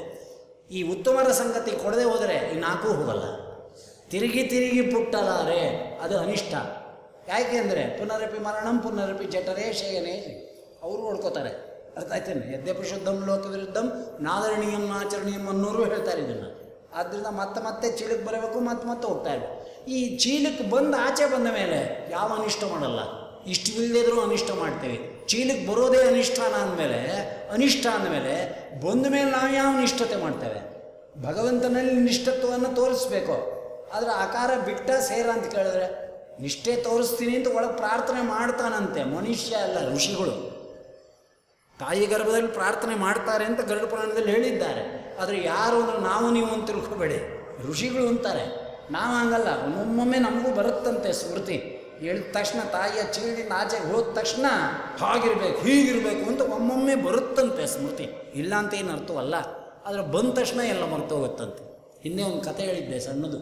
ಒಬ್ಬ ಬ್ರಾಹ್ಮಣ ದೊಡ್ಡ ಜ್ಯೋತಿಷ್ಕಾರ ಇದ್ದಂತೆ. ಅವ್ನು ನೋಡ್ಕೊಂಡಂತೆ ತನ್ನ ಜ್ಯೋತಿಷ್ ನೋಡ್ಕೊಳ್ಳೋದು ಸಂಪ್ರದಾಯ ಇಲ್ಲ. ಅವರವರೇ ಕಟಿಂಗ್ ಮಾಡ್ಕೊಳ್ಳೋದು, ಅವರವರೇ ಸ್ಟೆಥಾಸ್ಕೋಪ್ ಇಟ್ಕೊಂಡ್ಬಿಡೋದು, ಅವರವ್ರ ನಾಡಿ ಅವರವರೇ ಇಟ್ಕೊಂಡ್ರಲ್ಲೇ ಜ್ವರ ಬಂದಾಗಿದೆ, ನಾಡಿ ಸೇರಿ ಇಲ್ಲ, ಹಾಗೆ ನೋಡ್ಕೋಬಾರ್ದು ಅಂತಲೂ ಇದೆ, ಗೊತ್ತಾಗುತ್ತೆ, ಆದರೂ ನೋಡ್ಕೋಬಾರ್ದು. ಹಾಗೆ ಅವರವರೇ ಓದ್ಕೊಂಡ್ಬಿಡೋದು, ಅವರವರೇ ಪಂಡಿತರಾಗ್ಬಿಡೋದು, ಅವರವರೇ ಮಂತ್ರಗಳು ಮಾಡ್ಕೊಂಡು ಸಿದ್ಧಿ ಬಂದಿದೆ ಅಂದ್ಬಿಡೋದು. ಇದೆಲ್ಲ ಕಲಿಯುಗದ ಮಹಿಮ. ಆದ್ದರಿಂದ ಇದು ಸಾಧ್ಯವಿಲ್ಲ, ಗುರು ಅನುಗ್ರಹದಿಂದ ಬರ್ತಕ್ಕಂಥ. ಹಾಗಿಲ್ಲ ಅವನೇನು ಮಾಡಿದ, ಜ್ಯೋತಿಷ್ಯ ನೋಡ್ಕೊಂಡಿದ್ದಂತೆ ಒಂದು ನೀಚ ಯೋನಿ ಬರೋದು ಇತ್ತಂತೆ. ಏನದು ಅಂದ್ರೆ ಹಂದಿ ಜನ್ಮ. ಅದೀಗ ಮಗನ ಕರೆದಂತೆ, ನೋಡಪ್ಪ ನಾನು ಸ್ವಲ್ಪ ದಿನದಲ್ಲಿ ಬೇಗ ಹೊಟ್ಟೋಗ್ಬಿಡ್ತೀನಿ, ಹಂದಿ ಜನ್ಮದೇ ಬರುತ್ತೆ, ನನಗೆ ಹಂದಿ ರೂಪವನ್ನು ತೊಗೊಂಡು ಬರ್ತೀನಿ, ಆದರೆ ತುಂಬ ದಿನ ಹೇಳಕ್ಕೆ ಇಷ್ಟ ಇಲ್ಲ ನಮ್ಮ ಹಂದಿ ಜನ್ಮದಲ್ಲಿ. ನೀಚ ಯೋನಿ ಅಲ್ವಾ, ದೇವರಿಲ್ಲ, ದಿಂಡ್ರಿಲ್ಲ, ಜ್ಞಾನ ಇಲ್ಲ, ಪುಣ್ಯ ಇಲ್ಲ, ಪಾಪ ಇಲ್ಲ, ಪುರುಷಾರ್ಥವಿಲ್ಲ. ಅದಕ್ಕೆ ನಿನ್ನ ಮನೆ ಬಾಗಿಲಿಗೆ ಬರ್ತೀನಿ, ಬಂದ ತಕ್ಷಣ ನೀನು ನನ್ನ ಕೊಂದಾಕ್ಬಿಡು. ಮಗ ಹೇಳ್ದ, ಸದ್ಯ ಈಗ ಬೇಗ ಖಾಲಿ ಮಾಡೋ, ಆಸ್ತಿ ಬರಲಿ, ಆಮೇಲೆ ಮುಂದೆ ಹಂದಿ ಆದಾಗ ಬಂದಾಗ ಏನು ಆಸ್ತಿ ಇರುತ್ತೆ, ಅದಕ್ಕೋಸ್ಕರ ಬೇಗ ಈಗ ಖಾಲಿ ಮಾಡಪ್ಪ, ಆಯಿತು ಕೊಲ್ತೀನಿ ಇಂದ. ನೀನೇ ನಮ್ಮಪ್ಪ ಹಂದಿ ಆಗಿದೆಯಾ ಅಂತ ನಾನೇನು ತಿಳ್ಕೊಳ್ಳೋದು ಅಂದ. ಎಷ್ಟು ಸಿದ್ಧಿ ಲೆಕ್ಕ ಹಾಕೊಳ್ಳಿ. ನಾನು ಮನುಷ್ಯ ಭಾಷೆಯಲ್ಲಿ ಮಾತಾಡ್ತೇನೆ, ಹಂದಿ ಜನ್ಮದಲ್ಲಿದ್ದರು ಅಂದ. ಅಷ್ಟು ಸಿದ್ಧಿ ಮುಂದಿನ ಜನ್ಮಕ್ಕೂ ಇತ್ತು, ಸಂಬಂಧ ಅದು ಇಲ್ಲಿಂದ. ಸರಿ ಆಯಿತು, ಸತ್ತ ಎಲ್ಲ ಆಯಿತು, ಕೂತಿದ್ದಾನೆ ಮಗ. ಒಂದಿನ ಏನು 25 ಮರಿಗಳು, ಯಾವ ಕುಟುಂಬ ಯೋಜನೆ ಇಲ್ಲ, ಯಾವ ಯೋಜನೆಯೂ ಅದಕ್ಕಿಲ್ಲ ಅಲ್ವೇ. 25 ಮರಿಗಳನ್ನು ತೊಗೊಂಡು ಆರಾಮಾಗಿ ಗಡವ ಬರ್ತಾ ಇದೆ, ಗುರು ಅಂದ್ಕೊಂಡು ಮನುಷ್ಯ ಭಾಷೆಯಲ್ಲಿ ಮಾತಾಡ್ತವೆ. ಮಗನೇ ಆರೋಗ್ಯವಾಗ್ತತೆ. ಇವನೇ ನಮ್ಮಪ್ಪ ಅಂದ, ಒಳಗೆ ಹೋದ, ದೊಡ್ಡ ಲಾಂಗ್ ತೊಗೊಂಬಂದ ಮಚ್ಚ. ಕಡ್ದು ಬಿಡ್ಬೇಡಪ್ಪ ಅಂದಂತೆ. ಯಾಕೇನು ಮಗ ಕೇಳಿದ್ನಂತೆ, ಆನಂದವಾಗಿದ್ದೀನಪ್ಪ ಈ ಜನ್ಮದಲ್ಲಿ. ಮನುಷ್ಯ ಜನ್ಮದಲ್ಲಿದ್ದಾಗ ಇತರೆ ಜನ್ಮ ನೀಚ ಯೋನಿ ದುಃಖದಾಯಕ ಅನ್ನೋ ಜ್ಞಾನ ಇತ್ತು. ಈ ಯೋಚನೆ ನೀಚ ಯೋನಿಗೆ ಬಂದ ಮೇಲೆ ಇದಕ್ಕಿಂತ ಸುಖ ಮನುಷ್ಯ ಜನ್ಮದಲ್ಲೂ ಇಲ್ಲ ಅಂತ ಈಗ ಜ್ಞಾನೋದಯ ಆಗಿದೆ. ಆರಾಮಾಗಿದ್ದೀನಿ, ಅದು ನನ್ನ ಕೊಲ್ಲಬೇಡ, ನಾನು ಬದುಕಬೇಕು ಅಂತ ಆಸೆ ಇದೆ ಅಂತ ಒಂದು ಪುರಾಣದ ಕತೆ. ಅದು ಹಾಗೆ ನಡೀತಾ ಬಿಡ್ತಾ ಅನ್ನೋದು ಮುಖ್ಯ ಅಲ್ಲ. ಪುರಾಣಗಳಲ್ಲಿ ಕೆಲವು ನೀತಿಗಳನ್ನು ತೋರಿಸೋದಕ್ಕೋಸ್ಕರ ಇಂಥ ಕಥೆಗಳನ್ನು ಹೆಣೆದು ಆ ರೂಪಕ್ಕೆ ಹೇಳ್ತಾರೆ ಅಂತ ಶ್ರೀಮದಾಚಾರ್ಯರು ಪಂಚತಂತ್ರದಂತೆ ಅಂತ ದೃಷ್ಟಾಂತ ಕೊಡ್ತಾರೆ. ಪಂಚತಂತ್ರಗಳಲ್ಲಿ ಜಿಂಕೆ ಮಾತಾಡ್ತು, ಕಾಗೆ ಮಾತಾಡ್ತು, ಕತ್ತೆ ಮಾತಾಡ್ತು. ಅಂದರೆ ಕತೆ ಮಾತಾಡುತ್ತೆ ಅಂತ ಕೇಳಿದ್ರೆ ಲಾತ ಕೊಡುತ್ತೆ, ಹತ್ರ ಹೋಗು. ಅದರಲ್ಲಿರ್ತಕ್ಕಂಥ ನೀತಿ ಪ್ರಧಾನ ಅಂತ ಹೇಗೆ ತಗೋತಿರೋ ಹಾಗೆ ಪುರಾಣದಲ್ಲೂ ಕೆಲವು ನೀತಿ ಪ್ರಧಾನವಾಗಿರ್ತಕ್ಕಂಥ ವಿಷಯಗಳಿರ್ತವೆ. ಅಂದರೆ ನೀಚ ಯೋನಿ ಹೊಂದಿಬಿಟ್ಟ ಮೇಲೆ ಅನಿಷ್ಟಕ್ಕೆ ಸಿಕ್ಕಾಕೊಂಡ್ರೂ ಕೂಡ ಭಗವನ್ನಿಷ್ಠತ್ವ ಅನ್ನೋದು ಬರೋದಿಲ್ಲ. ನೀಚ ಯೋನಿ ಗತವಾದಾಗ ನೀಚ ವಿಷಯ ಯೋನಿಯಲ್ಲಿಯೇ ನಿಷ್ಠತ್ವ ಬರುತ್ತೆ ವಿನ ಅದಕ್ಕೆ ಇದು ನೀಚ ಯೋನಿ ಎಂಬತಕ್ಕಂಥ ಜ್ಞಾನ ಬರೋದಿಲ್ಲಪ್ಪ. ಆದ್ದರಿಂದ ನಿವಾರೆಯ ಸ್ವ ಅನಿಷ್ಠಾನಿ, ಇಂಥ ಅನಿಷ್ಟಗಳಿಗೆ ನಿಷ್ಠತ್ವವನ್ನು ಕಳ್ಕೊಳ್ಳತಕ್ಕಂಥದ್ದಕ್ಕೆ ಮೂಲ ಕಾರಣ ಯಾವುದು? ಲಿಂಗ ಶರೀರಾವೃತ. ಯಾವತ್ತಿಂದ ಇದೆ? ಅನಾದಿ ಕಾಲದಿಂದ ಇದೆ. ಅಂತ ಅನಾದಿ ಕಾಲದಿಂದ ಇರ್ತಕ್ಕಂಥ ಈ ಲಿಂಗ ಶರೀರಾವೃತ ಸಕಲ ಅನಿಷ್ಟಕ್ಕೆ ಕಾರಣವಾಗತಕ್ಕಂಥದ್ದು ಇದೆಯಲ್ಲ, ಅದನ್ನು ನಿವಾರೆಯ ಪ್ರಾರ್ಥನೆ ಮಾಡ್ತಾ ಇದ್ದಾರೆ. ಅನ್ವಯ ವ್ಯತಿರೇಕ ನಿವಾರೆಯ ಅನ್ನೋದು ಅನಿಷ್ಟ ನಿವೃತ್ತಿಗಾಯ್ತು. ಅರ್ಥ ಆಯ್ತಾ? ಮುಂದೆ ಪ್ರಾರ್ಥನೆ ಕಂಟಿನ್ಯೂ ಆಗಬೇಕು. ಅಲ್ಲಿಗೆ ಅನಿಷ್ಟ ನಿವೃತ್ತಿ ಮಾಡೋ ಅಂದ್ರೆ ದೇವರಾಗಿ ಬಿಟ್ಬಿಡ್ತಾನೆ. ಮಕ್ಕಳನ್ನ ಕೊಡಿ ಅಂದು ಮಕ್ಕಳನ್ನ ಕೊಟ್ಟಿದ್ದೀನಿ, ಮತ್ತು ನನ್ನ ಮಗ ಯಾಕೆ ಹೆಂಗಾಡ್ತಾನೆ ಹುಚ್ಚಾಡ್ದಾಗೆ ಅಂದರೆ ನೀವು ಒಳ್ಳೆ ಮಗನ ಕೊಡು ಅಂತೇನು ಕೇಳಲಿಲ್ವಲ್ಲ ಅಂದರೆ, ಮಕ್ಕಳನ್ನ ಕೊಡು ಅಂದು ಮಕ್ಕಳನ್ನ ಕೊಟ್ಟಿದ್ದೀನಿ ಅಷ್ಟೇ, ಒಳ್ಳೆ ಮಕ್ಕಳನ್ನ ಕೊಡು ನೀವು ಹೇಳಿಲ್ವಲ್ಲ. ಆದ್ದರಿಂದ ಅನಿಷ್ಟ ನಿವೃತ್ತಿ ಆಯಿತು, ಇಷ್ಟಪ್ರಾಪ್ತಿಗೆ ಬೇಕಲ್ಲ ನಮ್ಮ ಸ್ವಾಮಿದು. ಅದಕ್ಕೆ ಪ್ರಾರ್ಥನೆ ಮಾಡ್ತಾನೆ, ಸಾಧಯ ಸಾಧಿಸ್ಕೊಡಯ್ಯ, ಅನುಗ್ರಹ ಮಾಡಯ್ಯ, ವಿಶೇಷ ಅನುಗ್ರಹ ಮಾಡಯ್ಯ. ಏನಂತೆಯ ಸ್ವ ಇಷ್ಟಾನಿ, ನನ್ನ ಇಷ್ಟವನ್ನು ಸಾಧನೆ ಮಾಡಿಸಿಕೊಡು. ಅರ್ಥ ಆಯ್ತಾ? ಏನು ನನ್ನ ಇಷ್ಟ? ಸ್ವರೂಪಗತವಾದ ಜ್ಞಾನ ಇದೆಯಲ್ಲ, ಅದು ನನ್ನ ಇಷ್ಟ, ಅದು ನಂದು. ಭಗವಂತನ ಭಕ್ತರಾಗಿದ್ದೇವೋ ದ್ರೋಹಿಗಳಾಗಿದ್ದೇವೋ ಮುಂದಿನ ವಿಚಾರ. ಭಗವದ್ಭಕ್ತರು ಭಗವಂತನ ಭಕ್ತರನ್ನು ಅದಕ್ಕೆ ಅನಿಷ್ಟ ರೂಪದಲ್ಲಿ ಇರ್ತಕ್ಕಂಥ ಲಿಂಗ ಶರೀರಾವೃಕವನ್ನು ತೆಗೆದು ನನ್ನ ಸ್ವರೂಪಗತವಾಗಿರ್ತಕ್ಕಂಥ ಮಹಾನಂದ ತೀರ್ಥಸ್ಯ ಯೇ ಭಾಷ್ಯ ಭಾವಂ ಮನೋವಾಗ್ವಿರಾವರ್ತಯಂತೆ ಸ್ವಶಕ್ತ್ಯ ಸುರಾಧ್ಯ ನರಾಂತ ಮುಕುಂದ ಪ್ರಸಾದಾತ್ ಇಮಂ ಮೋಕ್ಷಮೇತೆ ಭಜಂತೆ ಸದೇತಿ. ಸ್ವ ಆನಂದ ಆವಿರ್ಭಾವ ರೂಪ ಅದು ನಂದು ಇಷ್ಟ. ನೀನು ಶ್ರೀಶ ನಾನು ದಾಸ ಎಂಬತಕ್ಕಂಥದ್ದು ನಿಷ್ಠವಾದ ವಿಚಾರ. ಅನಾದಿ ಕಾಲದಿಂದ ಅನಾದಿಯಿಂದ ನಿನ್ನವನೆನಿಸಿದೆ ಎನಕುಂದು ನಿನದಲ್ಲವೇ. ಚಂದ್ರಿಕಾರಾಯರು ಅನಾದಿಯಿಂದ ನಿನ್ನವನೆನಿಸಿದೆ ಎನಕುಂದು ನಿನದಲ್ಲವೇ. ದೇಹ ಜೀರ್ಣವಾಯಿತು ಅಯ್ಯ ಧನ ಸ್ನೇಹ ಜೀರ್ಣವಾಗದೋ, ದೇಹ ಜೀರ್ಣವಾಯಿತು. ಏನು ಚೆನ್ನಾಗಿ ಕೊಡ್ತಾರೆ. ಕಾಲು ಕೈ ಜವೆಗುಂದಿದವೋ, ಕಾಲು ಕೈಗೆ ಪ್ಯಾರಾಲಿಸಿಸ್ ಹೊಡೆದಿದೆ, ಆದರೂ ಪರಸ್ತ್ರೀಯರನ್ನ ಮುಟ್ಟಬೇಕು ಅನ್ನೋ ಇಚ್ಛೆ ಒಳಗಿದೆ. ಕಾಲು ಕೈ ಜವೆಗುಂದಿದವೋ ಭೋಗ ಲಾಲಸೆ ಜವೆಗುಂದವೋ, ಕಣ್ಣು ಕಿವಿ ಮಂದವಾದವೋ ಹೆಣ್ಣು ಮಣ್ಣಿನ ಆಸೆ ಮಂದವಾಗದೋ, ದೇಹ ಜೀರ್ಣವಾಯಿ. ಇದೆಲ್ಲ ಚಂದ್ರಿಕಾರಾಯರಿಗ ಅನ್ವಯ. ನಮಗೆ ಹೇಳ್ತಾ ಇದ್ದಾರ, ಸಾಧಕರಿಗೆ ಅವರು ಹೇಳ್ಕೊತಾ ಇದ್ದಾರೆ ಅಲ್ವಾ. ಸೂಕ್ಷ್ಮವಾಗಿ ಅವ್ರಿಗೆ ಅನ್ವಯ ಅಂತಿದ್ರು ಅಂತ ಇಟ್ಕೊಳ್ಳೋಣ. ಆದರೆ ಯಾರಿಗೆ ಸಾಧನೆ ಮಾಡಲಿಕ್ಕೆ ಹೇಳ್ಕೊತಾ ಇದ್ದಾರೆ ಸ್ವಲ್ಪ ಯೋಚನೆ ಮಾಡಿ ಅಲ್ವಾ. ದೊಡ್ಡವನಿಗೆ ಬುದ್ಧಿ ಕಲಿಸ್ತಿರುವಾಗ ಸಣ್ಣ ಮಗುವಿಗೆ ಪ್ರಯೋಜನ ಇಲ್ಲ. ಮುಂಡೆದೆ ಇವತ್ತು ಅಣ್ಣಂಗೆ ಹೇಳಿದೆ, ನಾಳೆ ನಿಂಗೆ ಸುಲ್ಲು ಬಿಡ್ತೀನಿ ಹುಷಾರು ಅಂತ ಅಷ್ಟೇ ಹೇಳೋದು ಮಕ್ಕಳಿಗೆ. ಆ ಒಂದು ಯೋಗ್ಯತೆ ಇಲ್ಲದೇ ಇರೋ ಮಕ್ಕಳು, 1 ವರ್ಷದ ಮಗು ಇದೆ, ಅದಕ್ಕೆ ಹೇಳೋಕ್ಕಾಗತ್ತಾ? ನಿಮ್ಮ ದೊಡ್ಡಣ್ಣಂಗೆ ಹೆಂಗೆ ಕೊಟ್ಟೆ ನೋಡಿ ಇವತ್ತು, ಹಾಗೆ ನೀವು ಸುಲ್ದು ಬಿಡ್ತೀನಿ ಮುಂಡೆದು ನಗುತ್ತೆ ಅಷ್ಟೇ. ಬೈದರೂ ನಗುತ್ತೆ, ಹೊಡೆದ್ರೂ ನಗುತ್ತೆ. ಭಕ್ತಿ ಹೇಗೆ ಭಕ್ತಿ? ಇದೇ ಶಾಸ್ತ್ರದಲ್ಲಿ ಹೇಳಿದ್ರು. 2 ತಿಂಗಳು 3 ತಿಂಗಳು 4 ತಿಂಗಳು 5 ತಿಂಗಳು 6 ತಿಂಗಳ ಮಕ್ಕಳಿರುತ್ತವಲ್ಲ, ತಾಯಿ ಕೋಪದಿಂದ ಝಾಡ್ಸ್ ಹೊಡೆದು ಬಿಡ್ತಾಳೆ. ಕೋಪ ಬಂದರೆ ಯಾಕೆ ಅಷ್ಟು ಜೋರಾಗಿ ಕೋಪ ಬಂದು ಹೊಡಿತಾಳೆ ಅಂದರೆ, ಗಂಡನ ಮೇಲಿನ ಕೋಪ ಮಗು ಮೇಲೆ ತೋರಿಸ್ತಿದ್ದಾಳೆ ಅಂತ ಅರ್ಥ. ಗಂಡ ಏನೋ ಮಾಡಿದ್ದಾನೆ, ಅವ್ನಿಗೇನು ಮಾಡೋಕ್ಕಾಗಲ್ಲ, ಟ್ಯಾಗ್ ಮಗು ಬಿಟಾಯಿಸ್ತಾಳೆ ಅಲ್ಲ. ಆದರೆ ಅದೇನಾದ್ರು ತಾಯಿ ಮೇಲೆ ಬೇಜಾರು ಮಾಡ್ಕೊತಾ ಹೊಡೆದ್ಬಿಟ್ಲು ಅಂತ ಅವಳ ತೆಕ್ಕೆಯೇ ಹೋಗಿ ಕೂತ್ಕೋತೆ, ಅಮ್ಮ ಅಮ್ಮ. ಇದು ಭಕ್ತಿ. ಅವಳು ಸ್ನಾನ ಮಾಡಿಸಿ ಬಟ್ಟೆಗಳನ್ನ ಹಾಕಿ ಮುದ್ದು ಕೊಟ್ಟರು ಅಮ್ಮ ಅನ್ನತ್ತೆ. ಜಾಡ್ಸ್ ಹೊಡೆದ್ರು, ಬೇರೆ ಯಾರು ಅಮ್ಮ ಹೊಡೆದ್ಬಿಟ್ಲಾ ಬಾ ನೀನು ಅಂದ್ರೆ ಮುಂಡೆದು ಹೋಗಲ್ಲ, ಅಮ್ಮನ ಹತ್ರಕ್ಕೆ ಹೋಗುತ್ತೆ. ಅವಳು ಜಾಡ್ಸ್ ಹೊಡೆದಿದ್ದಾಳೆ, ಹೊಡೆಸ್ಕೋಬೋದು ಮುಂಡೆದೆ ಅಂತ ನಿಮ್ಮನ್ನು ಗಂಡ ಅಷ್ಟು ರಾಚಿದಾಳೆ ಹಾಕ್ಕೊಂಡು ಅಮ್ಮ ಅಮ್ಮ ಅಂತೀಯ ಅಂದರೆ ಅದು ಅಪ್ಪ ಅನ್ನ. ಯಾಕೆ? ನೈಜವಾದ ಹೊಡೆದ್ರೂ ತಾಯಿ, ಅವಳು ಮುದ್ದು ಮಾಡಿದ್ರು ತಾಯಿ ಅನ್ನೋದು ಆ ವಯಸ್ಸಿನಲ್ಲಿ ಯಾವ ಗುಣದೋಷಗಳ ಜ್ಞಾನವೂ ಅದಕ್ಕಿರೋದಿಲ್ಲ, ಅಮ್ಮ ಅಷ್ಟೇ. ಹಾಗೆ ಭಕ್ತರು ದೇವರ ವಿಷಯದಲ್ಲಿ ಇರಬೇಕಲ್ಲ, ಅದು ಭಕ್ತಿ ಅಂತ. ತಾಯಿ ಪಸುಳೆ, ಅದಕ್ಕೆ ತಾಯಿ ಮಾಡಿಲ್ಲ ಸೇರಿದಂದದಲ್ಲಿ ಹಾಯವೆನಿಸಿತೋ ಜೀವನ ಯಾತ್ರೆಯೋ ನಾಟ್ಯವಾಡೋ ನೀ ನಾಟ್ಯವಾಡೋ. ಅಂಥ ಭಕ್ತಿಗೆ ನಾಟ್ಯವಾಡ್ತಾನೆ. ಅಂಥ ಭಕ್ತಿಯನ್ನು ಮಾಡಿದ್ರಾದ್ದರಿಂದ ಅಲ್ವೇ. ಎಷ್ಟು ಥರ ಭಕ್ತಿ ಇದೆ? 1 2 ಅಂದರೆ ಕಾಮೋಪಸರ್ಜನ ಭಕ್ತಿ ಕುಣದ, ಭಯೋಪಸರ್ಜನ ಭಕ್ತಿ ಕುಣದ, ಸತ್ಯೋಪಸರ್ಜನ ಭಕ್ತಿ ಕುಣದ ಅಲ್ವೇ. ಎಷ್ಟು ಥರದಲ್ಲಿ ಮಾಡಬಹುದು. ಅದೆಲ್ಲವೂ ಕೂಡ ಆ ಉದ್ದೇಶ ಎಂಬತಕ್ಕಂಥ ಸಂಬಂಧ ಪ್ರೇಮ ಪಾಶದಲ್ಲಿ ಇದ್ದಾಗ ಅಲ್ಲಿ ದೇವರ ಸಂಬಂಧ ಎಂಬತಕ್ಕಂಥದ್ದು ಬರ್ತದೆ.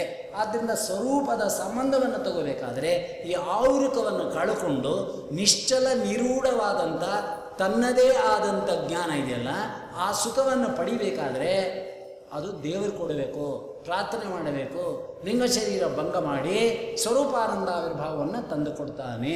ಯಾಕೆ ಅವನು ತಂದು ಕೊಡ್ತಾನೆ? ಮಾಧವ.